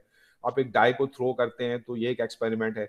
आप एक कार्ड ड्रॉ करते हैं, ये एक एक्सपेरिमेंट है। या आप एक बैग से बगैर देखे कोई बॉल ड्रॉ करते हैं, ये एक एक्सपेरिमेंट है। डिफरेंट एक्सपेरिमेंट्स है। तो any activity which generates outcomes, वो आपके पास एक्सपेरिमेंट है। आउटकम्स क्या होते हैं, जो भी आप ऑब्जर्वेशन करते हैं किसी भी एक्टिविटी में, किसी भी एक्सपेरिमेंट के दौरान, वो ऑब्जर्वेशन है। जैसे मिसाल के तौर पे आप जो एक कॉइन टॉस कर रहे हैं, तो आप या तो हेड अपियर होगा या टेल, ये दो आपके पास जो ऑब्जर्वेशन है। वो तमाम आउटकम्स का जो सेट होता है उसको हम सैंपल स्पेस कहते हैं, उसे हम एस से डिनोट करते हैं। तो set of all outcomes is sample space. अब जैसे मिसाल के तौर पर कॉइन टॉस करते हैं तो इसकी सैंपल स्पेस क्या है, इसमें दो ही आउटकम्स है, हेड और टेल, एच और टी से डिनोट करते हैं। अगर आप एक डाई थ्रो करते हैं तो उसमें उसके टॉप फेस पर 6 डिफरेंट आउटकम्स अपीयर हो सकते हैं, 1 2 3 4 5 6। तो इसमें ये 6 आउटकम्स है, ये इसकी सैंपल स्पेस है। तो एन एस का मतलब है number of elements in S, जो कि 6 हैं। अच्छा, इसी तरह अगर आप 2 कॉइन्स एक साथ टॉस कर रहे हो या आप 2 coins one after another toss कर रहे हो, तो उनके आउटकम्स किस तरह हम लिखते हैं कि जैसे पहले टॉस पर हेड आया, दूसरे टॉस पर भी हेड आया तो एच एच, तो इस तरह इसके 4 आउटकम्स बन जाते हैं, H H H T T H T T. 2 into 2 2 square से अगर आप 2 डाई एक साथ थ्रो कर रहे हैं, अगर आप 3 कॉइन एक साथ टॉस करेंगे तो फिर उसका आउटकम्स किस तरह होंगे, एच एच एच, यानी तीनों पर हेड आए, पहले हेड आए, दूसरा भी हेड आए, तीसरा भी हेड आए, या एच एच टी, पहले टॉस पर हेड हो, दूसरे पर हेड हो, तीसरे पर टेल हो। इस तरह ये 8 आउटकम्स आपने लिख दिए। अगर आप 2 डाई एक साथ थ्रो करते हैं तो उसमें 6 बाई 6 36 आउटकम्स होंगे, यानी पहले डाई पर 1 है, दूसरे डाई पर भी 1 है, तो ये 1 1 हो गया। फिर पहले डाई पर के टॉप फेस पर 1 है, दूसरे डाई के टॉप फेस पर 2 है, तो ये 1 2 हो गया। इस तरह 1 1 1 2 1 3 1 4 1 5 1 6 तक हो गया। इस तरह 2 1 से 2 6, 3 1 से 3 6 और 6 1 से 6 6, ये 36 आउटकम्स है। तो ये आपको पता है। इवेंट क्या होता है? इवेंट जो होता है वो कोई भी ऐसी चीज है जिसमें हम इंटरेस्टेड होते हैं अपनी स्टडी में, जिसको हम स्टडी करना चाहते हैं। तो an event is something in which we are interested. तो ये जो इवेंट होता है ये आपकी सैंपल स्पेस का सबसेट होता है। तो mathematically an event is a subset of our sample space. तो जैसे अगर आप एक डाई थ्रो कर रहे हैं, 2 डाई आप थ्रो कर रहे हैं, तो ये 36 आउटकम्स है। अब आप इसमें इंटरेस्टेड है कि जो दोनों डाई के ऊपर जो टॉप फेस पर नंबर आए उनका सम 7 हो, यह मेरा इवेंट है। तो अब ऐसा कब होगा, सम 7 कब होगा? जब 1 6 आए, या 2 5 आए, या 3 4 आए, 4 3 आए, 5 2 आए, 6 1 आए। तो ये वो आउटकम्स है जो मेरे इवेंट में शामिल है। ये मेरे जो आउटकम्स हैं, अगर हम देखें ये कहां से आएंगे, सैंपल स्पेस से आएंगे। तो इस तरह जो मेरा इवेंट होगा वो सैंपल स्पेस का सबसेट बनेगा। तो हमेशा जो इवेंट होगा वो सैंपल स्पेस का सबसेट होगा, ठीक है ना। इस तरह फिर अब ये तो इसकी टर्मिनोलॉजी हो गई। फिर आपको मैंने बताया कि आप जब, क्योंकि हमें इवेंट्स किसी भी इवेंट में या किसी भी सैंपल स्पेस में ये काउंट करना होता है कि उसमें कितने आउटकम्स है, तो इसलिए हम काउंटिंग टेक्निक्स यूज करते हैं। तो काउंटिंग टेक्निक्स में जो सबसे सिंपल है, सबसे पहले वो एडिशन रूल है। तो एडिशन रूल कब यूज करते हैं? जब आपके पास ऐसे आउटकम्स हो जो म्यूचुअली एक्सक्लूसिव हो और आप काउंट करना चाहते हो। म्यूचुअली एक्सक्लूसिव इवेंट्स कैसे इवेंट्स होते हैं जो एक साथ हैपन नहीं हो सकते? Such events which can not happen at the same time. जैसे today is Sunday and today is Monday, ये 2 इवेंट है। अगर आज संडे है तो मंडे नहीं हो सकता, मंडे है तो संडे नहीं हो सकता। कोई एक इवेंट ही हो सकता है, दूसरा नहीं हो सकता। तो ये म्यूचुअली एक्सक्लूसिव इवेंट है। इनकी वेन डायग्राम अगर आप बनाए, इनमें कोई भी कॉमन पार्ट नहीं होगा, ओवरलैपिंग नहीं होगी, इनका इंटरसेक्शन नल सेट होगा। अगर ऐसे इवेंट है which can happen at the same time, तो उनमें फिर कुछ ना कुछ ओवरलैपिंग होगी। जैसे मिसाल मैंने आपको दी कि एल जो है सेट ऑफ लॉयर्स है और आर जो है set of right handed person है। तो a lawyer can be a right handed person या a right handed person can be a lawyer. तो ये दोनों properties at the same time possible है, यानी लॉयर होना और राइट हैंडेड होना, they are not mutually exclusive, ठीक है। तो अगर ऐसे आपके पास इवेंट्स है जो म्यूचुअली एक्सक्लूसिव है, तो उनको काउंट करने के लिए हम क्या करते हैं, हम एडिशन यूज करते हैं, एडिशन रूल। यानी पहले हर एक टास्क में को कैलकुलेट कर लें कितने तरीकों से वो पॉसिबल है। फिर अगर 2 म्यूचुअली एक्सक्लूसिव टास्क हैं तो total number of outcomes calculate करने के लिए हम उन्हें ऐड करते हैं। जैसे एक एग्जांपल दी थी कि you can go to place a where there are 3 picnic spots और you can go to place b where there are 5 picnic spots. तो या तो आप प्लेस ए पर जाएंगे या प्लेस बी पर, किसी एक प्लेस पर आप एक वक्त में जाएंगे। अगर आप प्लेस ए पर जा रहे हैं तो आपके पास चॉइसेस हैं कि वहां पर आप 3 डिफरेंट पिकनिक स्पॉट्स पे जा सकते हैं, और अगर आप प्लेस बी पर जा रहे हैं तो वहां पर आपके पास चॉइसेस, आप 5 डिफरेंट पिकनिक स्पॉट्स पर जा सकते हैं। तो अब टोटल कितने पिकनिक स्पॉट्स आपके लिए अवेलेबल हैं जहां पे आप जाके पिकनिक मना सकते हैं? तो अब क्योंकि ए में 3 चॉइसेस हैं आपके पास, बी में 3 चॉइसेस हैं और ए और बी की चॉइसेस म्यूचुअली एक्सक्लूसिव है, तो हम यहाँ पे एडिशन यूज कर रहे हैं, एडिशन रूल। इनको जस्ट सिंपली हम ऐड कर लेंगे तो टोटल 3 + 5 8 चॉइसेस हमारे पास है। यानी अगर जनरली 2 आपके पास, आपने अपने काम को 2 हिस्सों में डिवाइड कर दिया, 2 सब टास्क में डिवाइड कर दिया, इस तरह के जो दोनों सब टास्क हैं आपके पास वो म्यूचुअली एक्सक्लूसिव है। तो जो म्यूचुअली एक्सक्लूसिव होते हैं उनको डिफरेंट पाथ से शो करते हैं, डिफरेंट एरो से, या तो N1 या तो ये पाथ है या ये पाथ है। अगर ये पाथ करने के N1 तरीके हैं और इस पाथ के करने के N2 तरीके हैं, तो म्यूचुअली एक्सक्लूसिव इवेंट्स में जो टोटल नंबर ऑफ वेज होते हैं उनको हम मालूम करते हैं, एडिशन रूल से हम सिंपली ऐड कर लेते हैं। तो जो टोटल नंबर ऑफ वेज है वो N1 + N2 है, ठीक है। तो ये तो आपके पास जो है एडिशन रूल है। ये कब यूज होता है? ऐसे टास्क के लिए जो म्यूचुअली एक्सक्लूसिव हो, जो एक साथ नहीं हो सकते हो। फिर दूसरा आपके पास बेसिक रूल है, वो है मल्टीप्लिकेशन रूल। ये कब यूज होता है? जब आपका जो टास्क हो वो एक सीक्वेंस में हो, वन आफ्टर अनदर, यानी आप एक टास्क करें, उसके बाद दूसरा करें, फिर तीसरा करें, इस तरह आप अपना कंप्लीट टास्क जो है कंप्लीट करें। तो इस सिचुएशन में और एडिशन रूल की सिचुएशन में फर्क है कि वहां पर जो भी डिफरेंट टास्क होंगे वो एक सीक्वेंस में नहीं होंगे, बल्कि आइदर और होंगे, आइदर दिस और दिस। वो डिफरेंट ब्रांचेस होंगी, म्यूचुअली एक्सक्लूसिव होंगे, वहां पे एडिशन रूल यूज होगा। जबकि यहाँ पे जो आपके पास मल्टीप्लिकेशन रूल में जो टास्क होगा ना, वो एक सीक्वेंस में होगा, यानी पहले ये काम, उसके बाद ये काम, उसके बाद ये काम। तो आप जब इस तरह करते हैं कि एक टास्क को आप डिफरेंट सब टास्क में डिवाइड कर देते हैं, जिसमें आप एक सीक्वेंस में उन टास्क को परफॉर्म करते हैं वन आफ्टर अनदर, तो वहां पे आप मल्टीप्लिकेशन रूल यूज करते हैं। तो जैसे पहला सब टास्क आप कर सकते हैं बाय n1 वेज, दूसरा बाय n2 वेज, तीसरा बाय n3 वेज। तो जो टोटल टास्क है, जो कंप्लीट टास्क है, it can be perform by multiplying each number of ways, यानी n1 into n2 into n3। तो यहाँ पे आप मल्टीप्लाई करेंगे। तो अब कंप्लीट टास्क जो है वो आप सब डिवाइड करते हैं इनटू अ सीक्वेंस ऑफ सब टास्क, तो वहां पे आप मल्टीप्लिकेशन रूल यूज करते हैं। अब जैसे इसके एक एग्जांपल आपको दी, ये फर्ज करेंगे आपके पास 5 शर्ट्स हैं और 3 आपके पास पैंट्स है और 7 आपके पास पेयर ऑफ शूज हैं। तो अब आप एक कंप्लीट सूटिंग आप किस तरह चूज करेंगे? कोई एक शर्ट लेंगे, एक पैंट लेंगे, एक पेयर ऑफ शूज लेंगे, तो आप एक सीक्वेंस में इवेंट्स परफॉर्म करेंगे। तो इसलिए आप यहाँ पे मल्टीप्लिकेशन रूल जो यूज कर रहे हैं। तो अब आप कितने तरीकों से शूटिंग कर सकते हैं? 5 शर्ट्स में से आप कोई भी एक शर्ट पहन सकते हैं, 3 पैंट्स में से कोई भी एक पैंट, और 7 पेयर्स ऑफ शू में से कोई भी। तो इस तरह आपके पास डिफरेंट चॉइसेस हैं।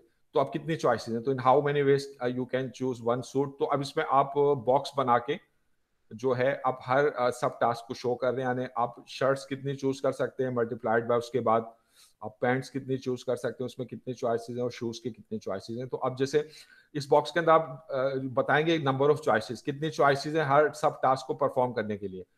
हर बॉक्स में आप हर सब टास्क की नंबर ऑफ चॉइसेस कैलकुलेट करेंगे और फिर मल्टीप्लिकेशन रूल यूज करके तमाम सब चॉइसेस की को मल्टीप्लाई करके आप टोटल नंबर ऑफ चॉइसेस निकाल लेंगे। तो अब जैसे शर्ट्स आपके पास 5 हैं, तो आप उनमें से कोई भी एक शर्ट चूज कर सकते हैं। तो आपके पास शर्ट्स चूज करने की कितनी चॉइसेस हैं? 5 हैं। तो नंबर ऑफ चॉइसेस शर्ट्स की 5 है, तो शर्ट्स के बॉक्स में मैंने 5 लिख दिया। I can choose any one of this shirt, तो आई हैव 5 शर्ट्स, तो आई हैव 5 चॉइसेस। इसी तरह उसके बाद आप एक शर्ट मुंतखब कर ली, फिर उसके बाद आप जो आफ्टर दैट आप जो एक पैंट चूज करेंगे, यू हैव 3 पैंट्स, तो उनमें से कोई भी एक पैंट चूज कर सकते हैं। तो पैंट चूज करने के आपके पास 3 चॉइसेस है। फिर पेयर ऑफ शूज 7 है, उनमें से कोई भी एक पेयर ऑफ शूज चूज कर सकते हैं, उसकी चॉइसेस 7 है। तो ऑल टुगेदर कितनी सूटिंग्स पॉसिबल है बाय यूजिंग मल्टीप्लिकेशन रूल? आप इन्हें मल्टीप्लाई करते हैं तो 105 डिफरेंट सूट्स जो है वो आप पहन के जा सकते हैं। अच्छा, अब सर इससे ऊपर जो आपने एग्जांपल्स बताए हैं उसमें दोनों में एडिशन रूल इस्तेमाल होगा? एक ही एग्जाम्पल बताई ना, तो उसमें सर एक संडे और मंडे वाला और एक लॉयर और राइट हैंड वाला। संडे और मंडे वाला तो ये समझाया कि ये जो दोनों इवेंट्स है म्यूचुअली एक्सक्लूसिव है, उसमें तो हम कुछ काउंट नहीं कर रहे, उसमें सिर्फ ये समझाया कि दोनों इवेंट्स म्यूचुअली एक्सक्लूसिव है। इस तरह लॉयर और राइट हैंडेड ये बताया कि ये म्यूचुअली एक्सक्लूसिव नहीं है, इनका जो इंटरसेक्शन है वो नल नहीं है। तो ऐसे दो इवेंट जिनका इंटरसेक्शन नल हो वो म्यूचुअली एक्सक्लूसिव होंगे, विच can not happen at the same time. और ऐसे इवेंट जिनका इंटरसेक्शन नल ना हो तो वो म्यूचुअली एक्सक्लूसिव नहीं होंगे। ये तो ये मैंने समझाया कि म्यूचुअली एक्सक्लूसिव इवेंट्स कौन से हैं और कौन से नहीं है। फिर ये मैंने एग्जांपल करवाई है जिसमें मैंने म्यूचुअली एक्सक्लूसिव इवेंट्स के लिए एडिशन रूल यूज करके मैंने टोटल नंबर ऑफ चॉइसेस को कैलकुलेट किया है। ठीक है सर यहाँ पे भी तो चॉइसेस है ना हमारे पास पिकनिक स्पॉट्स की, तो हम यहाँ पे मल्टीप्लिकेशन नहीं कर सकते क्योंकि इसमें ए और बी वन आफ्टर अनदर तो नहीं हो रहे ना। अगर ऐसा होता कि आप पहले प्लेस ए पर जाते उसके बाद आप प्लेस बी पर जाते तो फिर आप मल्टीप्लिकेशन रूल यूज करते, लेकिन यहाँ पर यही कि आपको जस्ट एक प्लेस पर जाना है, या तो आप ए पर चले जाएं या बी पर। तो ये इधर और वाली बात है, म्यूचुअली एक्सक्लूसिवनेस वाली बात है। समझ में आ रही बात? यानी या तो आप ए पर ओके जाएं या बी पर जाएं, तो फिर आप किसी एक प्लेस पे जाना है तो फिर टोटल चॉइसेस आपके पास 8 हैं। अच्छा, एक्सक्यूज मी सर। जी जी एक्सक्यूज मी सर। जी सर जी मुझे एक सवाल था सर, आप ये बताएंगे कि आप पेपर में प्रोबेबिलिटी के क्वेश्चंस किस तरीके से देंगे? आपको एग्जांपल वगैरह अगर करा दें अभी। ये जो एग्जाम्पल के बारे में इसी तरह के दूंगा। मतलब मैं आपको जैसे मैंने ये प्रोबेबिलिटी में जैसे मिसाल के तौर पे मैंने आपको 2 इवेंट्स दे दिए या कोई आपको एक इवेंट दे दिया और मैंने आपसे कहा कि आप इसके सैंपल स्पेस लिखें। कोई मैंने आपको एक्सपेरिमेंट दे दिया, आप इसकी सैंपल स्पेस लिखें। जी सर। अच्छा, और सर, फिर कोई एग्जांपल आप करवा सकते हैं? ये जैसे आपको बताया ना कि आप 2 डाई एक साथ थ्रो कर रहे हैं, तो ये इसकी सैंपल स्पेस किस तरह लिखेंगे आप कि पहले डाई ऑर्डर्ड पेयर में लिखेंगे, पहले डाई पर 1, दूसरे डाई पर 1। जी। अच्छा, और फिर मैं जैसे कोई इवेंट मैंने इसको ऊपर डिफाइन किया, जैसे ये इवेंट था कि sum of the die is equal to 7, ये इवेंट था, ये मैंने इवेंट डिफाइन कर दिया। अब मैं आपसे कहूंगा इस इवेंट के मेंबर्स लिख दें। जैसे अब सम ऑफ 2 नंबर्स इज 7 है, तो वो कौन कौन से इस एस सैंपल स्पेस के मेंबर होंगे जो आपके इवेंट ई में शामिल होंगे। यानी कब सम 7 होगा? जब पहले डाई पे 1 हो, दूसरे डाई पे 6 हो, यानी 1 6 हो, या पहले डाई पर 2 हो, दूसरे डाई पर 5 हो, 2 5 हो। तो इस तरह वो सारे आपने आउटपुट लिखने होंगे, सारे आउटकम लिखने होंगे जो आपके इवेंट में शामिल होंगे। तो इस तरह के क्वेश्चंस मैं आपको दे दूंगा, या इस तरह के क्वेश्चंस दे दिए कि कुछ इवेंट्स आपने आइडेंटिफाई करना है ये म्यूचुअली एक्सक्लूसिव है या नहीं, या मैंने आपको जो है काउंटिंग टेक्निक दे दी, आपने एडिशन रूल यूज करके काउंट करना है, आपने खुद फिगर आउट करना है एडिशन रूल लगना है, मल्टीप्लिकेशन रूल, या मल्टीप्लिकेशन रूल यूज करके आपने काउंटिंग करनी है। इसलिए यही क्वेश्चन है कि आपके पास 5 शर्ट्स हैं, 3 पैंट्स हैं, 7 पेयर्स ऑफ शूज हैं, तो आप इनमें से कितने तरीकों से एक शूटिंग जो है वो बना सकते हैं। तो आपके पास कितनी चॉइसेस है नंबर ऑफ शूटिंग की कैलकुलेट करें, तो इस तरह आप ये मल्टीप्लिकेशन रूल की मदद से कैलकुलेट करेंगे। अब जैसे ये आगे और एग्जाम्पल आपको दी हुई है इसी की मल्टीप्लिकेशन रूल की, कि आपके पास फर्ज करेंगे आपके पास ये आपको डिजिट्स गिवन है 2 3 4 5 8, 5 डिजिट्स गिवन है। इन 5 में से आपने कोई से भी 3 डिजिट्स लेकर नंबर्स बनाने, लेकिन उसमें किसी भी डिजिट को रिपीट नहीं करना। तो आप 3 डिजिट वाले कितने नंबर्स बना सकते हैं विदाउट रिपीटेशन। तो अब आपने 3 डिजिट वाले नंबर बनाने, तो इसमें एक तो यूनिट्स डिजिट होगा, आपके पास टेंस डिजिट होगा, 100 डिजिट होगा, इनको आपने बॉक्सेस से रिप्रेजेंट कर दिया। अब आप ये देखेंगे कि हर प्लेस के लिए आपके पास कितनी चॉइसेस है, उन चॉइसेस को आप इन बॉक्स के अंदर लिखेंगे। तो जो नंबर आपने चूज करने इन 5 नंबर्स में से चूज करना है। अब सबसे पहले यूनिट्स डिजिट पर आ जाए, तो आप इसमें कितने नंबर चूज कर सकते हैं। आप 2 भी चूज कर सकते हैं, 3 भी ले सकते हैं, 4 भी ले सकते हैं, 5 भी ले सकते हैं, 8 भी ले सकते हैं। आपके पास 5 चॉइसेस हैं। तो यूनिट्स डिजिट के लिए 5 चॉइसेस हैं, तो इसके लिए इस बॉक्स में 5 लिख दिया। फिर उसके बाद आप आ जाए टेंस डिजिट के ऊपर। अब जो नंबर आपने यहाँ पे चूज कर लिया उसको आप यहाँ पे रिपीट नहीं कर सकते, विदाउट रिपीटिशन ये काम करना है। Repetition is not allowed. अगर रिपीटिशन अलाउड होती तो यहाँ पे फिर अगेन 5 चॉइसेस होती, लेकिन अब आपके पास नंबर ऑफ चॉइसेस कम हो गई, क्योंकि एक यहाँ पे आपने चूज कर लिया तो उस नंबर को आप यहाँ पे चूज नहीं कर सकते। उसके अलावा बाकी 4 नंबर में से आप कोई भी नंबर चूज कर सकते हैं टेंस पोजीशन के लिए। तो टेंस पोजीशन को फिल करने के लिए आपके पास कितनी चॉइसेस है, 4। फिर उसके बाद आ जाए 100 पोजीशन पे, आप कितनी चॉइसेस रखते हैं, क्योंकि आप इन 2 नंबर्स को रिपीट नहीं कर सकते, तो ऑलरेडी 2 नंबर आप यूज कर चुके हैं, तो 2 चॉइसेस आपके पास कम हो गए आउट ऑफ 5। अब आपके पास ओनली 3 चॉइसेस है। तो वंस डिजिट की चॉइसेस है 5, टेंस डिजिट की 4, 100 डिजिट की 3। तो टोटल नंबर ऑफ चॉइसेस किस तरह निकालेंगे, बाय यूजिंग मल्टीप्लिकेशन रूल। इन्हें मल्टीप्लाई कर देंगे तो 4 3 12 5 60। तो आप 60 ऐसे डिफरेंट 3 डिजिट्स नंबर बना सकते हैं by using this 5 digits जिसमें रिपीटिशन अलाउड ना हो। अगर रिपीटिशन अलाउड है तो यूनिट्स डिजिट की 5 चॉइसेस होंगी, टेंस डिजिट की भी 5 चॉइसेस होंगी, 100 डिजिट की भी 5 चॉइसेस होंगी, तो all together number of choices बढ़ जाएंगे। तो इसमें total number of choices 5 cube, यानी फिर आप 125 डिफरेंट नंबर्स जो हैं वो आप बना सकते हैं। बात क्लियर हो रही है? तो इस तरह की बस सिर्फ आपको एग्जांपल्स दूंगा अभी मैंने, क्योंकि प्रोबेबिलिटी के फार्मूले आपको नहीं समझाए, तो प्रोबेबिलिटी कैलकुलेट करने के क्वेश्चंस नहीं आएंगे। इस तरह के आएंगे काउंटिंग यानी मल्टीप्लिकेशन रूल यूज करने वाले, एडिशन रूल यूज करने वाले, या सैंपल स्पेस बनाने वाले, या इवेंट्स आपको गिवन है तो इवेंट्स के आउटकम्स जो है आप लिखें, या सैंपल स्पेस के मेंबर्स को आप काउंट करें, या कोई एक्सपेरिमेंट बताया है तो आप उस एक्सपेरिमेंट को देखकर ये बताएं कि जो सैंपल स्पेस है उसमें कौन कौन से आउटकम्स होंगे, सैंपल स्पेस को आप लिखें। तो इसी टाइप के क्वेश्चंस होंगे। यही जो टर्मिनोलॉजी आपको समझाइए, टर्मिनोलॉजी से मुतालिक होंगे, जैसे प्रोबेबिलिटी कब यूज होती है, एक्सपेरिमेंट क्या है, आउटकम्स क्या है, सैंपल स्पेस क्या है, ठीक है ना। और ये जो चीजें आप पढ़ चुके हैं, सही है। तो बस ये यहाँ तक ही सर पेपर, जी ठीक है, thank you sir paper pattern, जी सर पेपर पैटर्न बता दें प्लीज। पेपर पैटर्न उसी तरह होगा जिस तरह आपको मैंने क्विज दिया था कि 2 पार्ट्स होंगे आपके पास। पार्ट 1 जो होगा वो कॉन्सेप्ट पार्ट होगा। पार्ट 1 में आपको कोई वर्किंग शो नहीं करनी, कॉन्सेप्ट पार्ट है, उसमें मैंने आपसे ट्रू फॉल्स क्वेश्चन पूछे तो आप ट्रू बता दें, फॉल्स बता दें, बस कोई आपने रीजन नहीं देनी। या मैंने आपको मल्टीपल चॉइस क्वेश्चंस दिए, आपने करेक्ट आंसर चूज करना है, 4 ऑप्शंस हैं ABCD, तो आप जस्ट करेक्ट आंसर आप चूज कर लें, आपको रीजन नहीं बतानी। या फिल इन द ब्लैंक्स है तो आप उसको फिल कर दें। तो ये कॉन्सेप्ट पार्ट होगा जिसमें 3 टाइप्स के क्वेश्चन आ सकते हैं, ट्रू फॉल्स, मल्टीपल चॉइस और फिल इन द ब्लैंक्स। इसमें आपने कोई वर्किंग शो नहीं करनी। पार्ट बी जो है, जो सेकंड पार्ट होगा ना, कंप्यूटेशन पार्ट, तो उसमें आपने वर्किंग शो करनी है। उसमें यानी आपने फार्मूले यूज करने हैं, उसमें आपने अगर आप टेबल बना रहे हैं तो टेबल आपने शो करना है। तो जिस तरह आपको असाइनमेंट में आपको क्वेश्चंस दिए थे कंप्यूटेशन पार्ट की, या क्विज में आपको क्वेश्चंस दिए थे, तो इसी तरह आपके मिड टर्म और फाइनल में इसी वही पैटर्न होगा। 2 पार्ट्स होंगे। पार्ट 1 कॉन्सेप्ट पार्ट होगा, उसमें कोई वर्किंग शो नहीं करनी। पार्ट 2 कंप्यूटेशनल पार्ट होगा, उसमें आपने जो है फार्मूले यूज करने हैं, कंप्यूटेशन शो करनी है, तो उसमें आपने वर्किंग शो करनी है। सही है, क्लियर है बात? Okay sir, thank you. तो और अगर आपने कुछ पूछना है तो बताएं। सर वेरिएंस और स्टैंडर्ड डेविएशन का एक एग्जांपल करवा दें। तो सर फॉर्मूला शीट आप एग्जाम में प्रोवाइड करेंगे? जी, फॉर्मूला शीट आप एग्जाम में प्रोवाइड करेंगे? फॉर्मूला शीट मैं आपको प्रोवाइड करूंगा। तो अब इसमें सर आप LMS पर भी अपलोड कर देना फॉर्मूला शीट। फार्मूला हमें अपलोड खुद कर भी दूंगा उसके डिवाइड पहले। करने में फायदा होगा। तो अब आपके पास जो है मेरे ख्याल से ये आपको लेक्चर आपके पास वेरिएंस का जो था लेक्चर,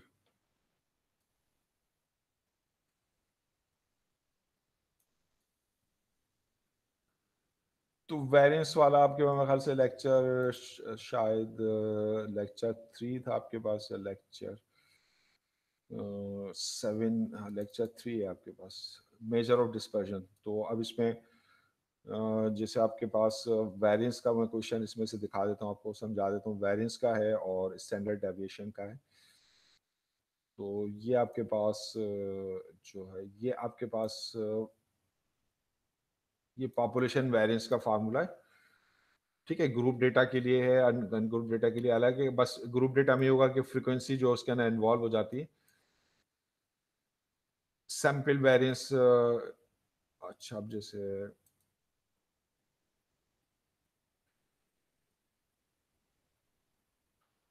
ठीक है, अब जैसे ये आपके पास ये आपके ये क्वेश्चंस आपको दिया हुआ है, इसमें जो कास्टिंग कंपनी सिलेक्टिंग है ग्रुप ऑफ एक्स्ट्राज है, और इनकी जो एजेस है आपके पास वो आपको गिवन है 50 एज, 56 एज है। आपको डेटा सैंपल डेटा वैल्यूज दिया हुआ एक्स, तो ये एक्स की वैल्यूज आपको गिवन है। तो आप जो इसका मीन कैलकुलेट कर लेंगे, मीन आपके पास क्या होगा, summation X divided by N. फिर आप हर वैल्यू में से मीन को माइनस करके डेविएशन निकालेंगे, एक्स माइनस एक्स बार। तो ये जो बेसिक फार्मूला मैं उससे समझा रहा हूँ आपको। तो जैसे आपने मीन जो है वो कैलकुलेट किया है, मीन आपके पास ये है X bar summation X divided by N. तो ये तमाम एक्स की वैल्यूज का सम है, इसको टोटल नंबर ऑफ वैल्यूज 20 से डिवाइड किया तो एक्स बार आ गया 55.2। तो अब एक्स में से एक्स बार यानी 50 में से 55.2 माइनस किया तो माइनस 5.2 आया। फिर आपने इसका स्क्वायर ले लिया। इस तरह हर वैल्यू उसमें से आपने मीन को माइनस करके डेविएशन निकाला है और आपने उसका स्क्वायर ले लिया, ये कॉलम आपको मिल गया, ठीक है। और फिर आपने जो सैंपल का स्टैंडर्ड डेविएशन है उसको आपने किस तरह कैलकुलेट किया, ये फार्मूला होता है summation X minus x bar square divided by N minus 1। तो जो X minus x bar square का आपने कॉलम बनाया था ये वाला, तो इस कॉलम में नीचे जो है आपने इन तमाम वैल्यूज का सब निकाल लिया जो 285.20 है, और एन 20 था, 20 माइनस 1 19, इससे डिवाइड किया। अगर आप पॉजिटिव स्क्वायर रूट नहीं लेंगे तो ये एस स्क्वायर होगा, ये सैंपल वेरिएंस होगा।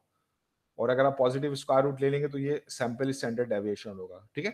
तो ये आपने सैंपल स्टैंडर्ड डेविएशन निकाल लिया। अच्छा, इसी तरह अगर ये जैसे एक और क्वेश्चन है आपके पास, ये पॉपुलेशन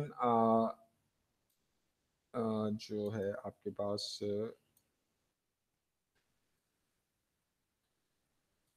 ठीक है। अब ये ग्रुप डेटा के लिए कि आपके पास the number of checks cashed each day at the 5 branches of the bank है, और ये फ्रीक्वेंसी डिस्ट्रीब्यूशन इसके गिवन है कि 0 से 199 के दरमियान अमाउंट हो तो कितने जो है चेक इसके कैश होते हैं, 10 होते हैं, ये फ्रीक्वेंसी इसकी गिवन है।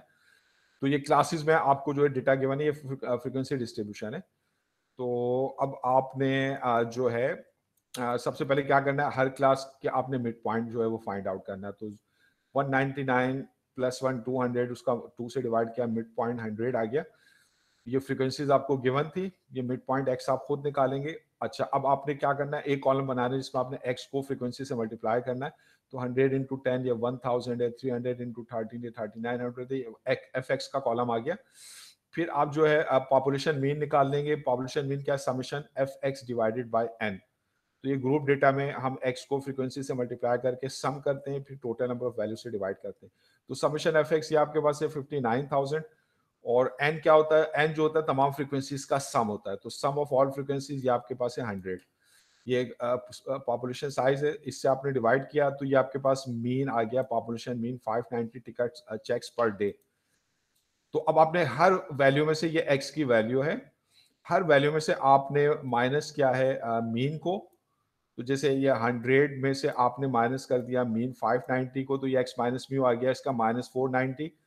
फिर दूसरी वैल्यू के लिए 300 में से माइनस कर दिया 590 को, तो ये आ गया माइनस 290। तो आपने ये डेविएशन निकाल लिया फ्रॉम मीन। तो ये हर वैल्यू का डेविएशन फ्रॉम मीन निकाला, एक्स माइनस म्यू, इसका कॉलम कुछ डेविएशन नेगेटिव होंगे, कुछ पॉजिटिव होंगे। तो आप जो है स्क्वायर करके सबको पॉजिटिव बना लेंगे। फिर आपने एक्स माइनस म्यू स्क्वायर निकाल लिया, माइनस 490 का स्क्वायर ये है और इस तरह 90 का स्क्वायर 8100। अच्छा, फिर आपने क्या करा, फिर आपने जो x माइनस म्यू स्क्वायर इसको मल्टीप्लाई किया है आपने फ्रीक्वेंसी के कॉलम से। तो जैसे ये 10 है, इसको मल्टीप्लाई कर दिया इस वैल्यू से, तो ये वैल्यू आ गई आपके पास f into X minus mu whole square. इसी तरह ये आपके पास सेकेंड 84100 है, इसको मल्टीप्लाई कर दिया इसकी कॉरस्पॉन्डिंग फ्रीक्वेंसी 13 से, तो ये आपके पास रिजल्ट आ गया। तो ये कॉलम आपने बना लिया कि x माइनस म्यू स्क्वायर को आपने फ्रीक्वेंसी से मल्टीप्लाई करके ये कॉलम बना लिया, नीचे आपने इसका सम ले लिया है, ठीक है। तो क्योंकि इसकी जरूरत हमें पड़ती है पॉपुलेशन वेरिएंस को निकालने के लिए, तो पॉपुलेशन वेरिएंस का फॉर्मूला आपके पास क्या है, summation f into X minus mu whole square divided by n। ये जो समेशन आपने लिया है F X minus mu whole square का, ये वैल्यू आपने इस कॉलम से आपको मिल गई है, और जो म्यू n था आपके पास वो आपके पास ये था समेशन ऑफ 100। तो इस तरह आपके पास पॉपुलेशन वेरिएंस आ गया। इसका पॉजिटिव स्क्वायर रूट ले लेंगे आप, तो ये आपके पास जो होगा पॉपुलेशन स्टैंडर्ड डेविएशन आ जाएगा, ठीक है। तो समझ गए, एग्जाम्पल से क्लियर है बात, या कुछ पूछना है इसमें? जी सर क्लियर है, लेकिन सर अगर मिड पॉइंट हमारे पास डेसिमल में आ रहा हो तो फिर हम क्या प्रेफर करें, मैंने आपको राउंड बताया ऑफ? कि देखें आप क्योंकि आप बिजनेस एक्टिविटी में इतनी ज्यादा एक्यूरेसी की हमें जरूरत नहीं होती, आप उसको होल नंबर में जो है अप्रोक्सीमेट कर सकते हैं। आप चाहें आप डेसिमल में लेना चाहें, अगर आप ज्यादा एक्यूरेसी चाहते हैं, ज्यादा एक्यूरेट रिजल्ट चाहते हैं, तो आप डेसिमल में ही यूज कर लें। लेकिन अगर आप उसको राउंड कर लेते हैं टू होल नंबर तो दैट्स फाइन। जैसे अगर 4.5 है तो आप 5 कर दें, 5.5 है तो आप 6 कर दें, तो आप उसको जो है डेसिमल में राउंड करके यूज कर सकते हैं। जैसे आपने देखा होगा बाज एग्जाम्पल में हम डेसिमल में ही रहने देते हैं, बाज एग्जाम्पल में हम राउंड कर देते हैं, ठीक है। और कुछ? सर मुझे वेटेड मीन का बता दें। वेटेड मीन उसी तरह है जिस तरह आपके पास जैसे आप हर वैल्यू को फ्रीक्वेंसी से आप मल्टीप्लाई करते हैं तो वहां पे फ्रीक्वेंसी वेट होती है, तो इसी तरीके से वेटेड मीन में आप हर वैल्यू को उसके वेट से मल्टीप्लाई करेंगे, तो वहां पे फ्रीक्वेंसी की जगह जो है उसका वेट W आएगा, और नीचे आप सम ऑफ ऑल वेट से जो है डिवाइड कर देंगे, जिस तरह यहाँ पे समेशन f से डिवाइड करते हैं। तो एक्चुअली ये जो फ्रीक्वेंसी डिस्ट्रीब्यूशन का फॉर्मूला होता है ना, ये भी वेटेड मीन वाला ही फॉर्मूला होता है। इसमें जो वेट्स होते हैं आपके पास वो फ्रीक्वेंसी होती है, तो वेट्स हमें बताते हैं कि हर क्लास की कितनी इंपॉर्टेंस है। तो फ्रीक्वेंसी डिस्ट्रीब्यूशन में जो फ्रीक्वेंसी होती है ना, वो किसी भी क्लास की इंपॉर्टेंस को मेजर करती है। अगर ज्यादा फ्रीक्वेंसी है तो उसकी ज्यादा इंपॉर्टेंस होगी, कम फ्रीक्वेंसी है तो कम इंपॉर्टेंस होगी, इसको हम वेट कहते हैं। तो जब हम वेटेड मीन निकालना चाहते हैं तो उसमें हम क्या करते हैं, वेटेड मीन में हर वैल्यू को हम उसके वेट W से मल्टीप्लाई करके सम ऑफ ऑल वेट्स से जो है डिवाइड कर देते हैं, ठीक है ना। तो ऐसा कब करते हैं, जब तमाम वैल्यूज के वेट्स इंपॉर्टेंस जो है वो डिफरेंट हो। अब अगर तमाम वैल्यूज की इंपॉर्टेंस बराबर होती है तो फिर उसमें हम कहते हैं उसमें हम वेटेड मीन यूज नहीं करते, अनवेटेड मीन यूज करते हैं, यानी just summation x divided by n। लेकिन अगर वेट्स डिफरेंट है तो फिर वहां पे पहले हर वैल्यू को वेट से मल्टीप्लाई करेंगे, उसका कॉलम बनेगा, फिर उसका सम करके हम सम ऑफ ऑल वेट्स डिवाइड कर देंगे, ठीक है। Okay sir. सही है, और किसी को तो कुछ नहीं पूछना? सर आपने ज्योमेट्रिक मीन जो करवाए हुए हैं तो जी। वो आपने परसेंटेजेस में करवाए हुए हैं, तो आप उसी तरह के देंगे परसेंटेज हाँ, में? मैं आपको उसी तरीके से दूंगा जिस तरह आपको मैंने करवाया हो, जिस तरह आपकी बुक की एक्सरसाइज में, ठीक है। तो आपके सर पास बुक में जो अगर कुछ क्वेश्चंस नहीं हो रहे हो तो आपको वो मेल कर दे तो आप बता देंगे? हाँ, मुझे भेज दीजिएगा अगर उसमें, तो वो मैं आपको मैं आपको सेंड कर दूंगा, ठीक है। या मैं आपको सेंड भी कर दूंगा, LMS के ऊपर भी मैं पोस्ट कर दूंगा अगर आपको कोई क्वेश्चन ऐसा है जो करवाना है या नहीं आता आपको। ओके ठीक है, तो अगर कुछ और पूछना है तो बताएं मुझे, और कोई टॉपिक आप बीच में करते रहें। आप बीच में अगर आपको कोई भी प्रॉब्लम हो तो आप उसको फौरन ईमेल कर दें। तो आपका पेपर कब 11 को है ना? Yes sir. तो आप अगर आप चाहें तो मैं मतलब सैटरडे या संडे को हम एक ऑनलाइन सेशन और रख सकते हैं, शाम में 4, 5 या 6 बजे। अगर आप चाहेंगे तो वो भी रख लेंगे। तो आप देख लीजिएगा, आपको जो भी प्रॉब्लम हो आप मुझे ईमेल कर दें। अगर आपको कोई ऑनलाइन सेशन रखना है तो आप मुझे बता दीजिएगा, उसको सैटरडे या संडे की शाम को हम रख लेंगे, ठीक है। सर हम लोग आपको मेल कर देंगे एक ऑनलाइन सेशन के लिए। हाँ सही, आप मेल कर दीजिएगा। सर लेकिन वो कंपलसरी तो नहीं होगा ना अटेंड करना? नहीं, कोई कंपलसरी नहीं है अटेंड करना, वो आपके ऊपर है। वो तो जस्ट आपकी हेल्प आउट करने के लिए, किसी को कोई हेल्प चाहिए जो मतलब अगर कोई चाहता है कोई ऑनलाइन सेशन के जरिए हेल्प चाहिए तो मुझे बता दें, मैं ऑनलाइन का एक टाइम रख दूंगा, मैं बता दूंगा जिस जिसको आना है उसमें आ जाइएगा। ये वैसे आपको कोई प्रॉब्लम है आप मुझे ईमेल कर दें, मैं आपको उसका रिप्लाई कर दूंगा। आपको कोई क्वेश्चन में प्रॉब्लम है मैं आपको वो रिप्लाई करके समझा दूंगा, ठीक है? सही है सर, थैंक यू। सही है, तो फिर और कुछ अगर नहीं पूछना तो क्लास खत्म करें यहाँ पर। यस सर, आज कर अटेंडेंस होगी?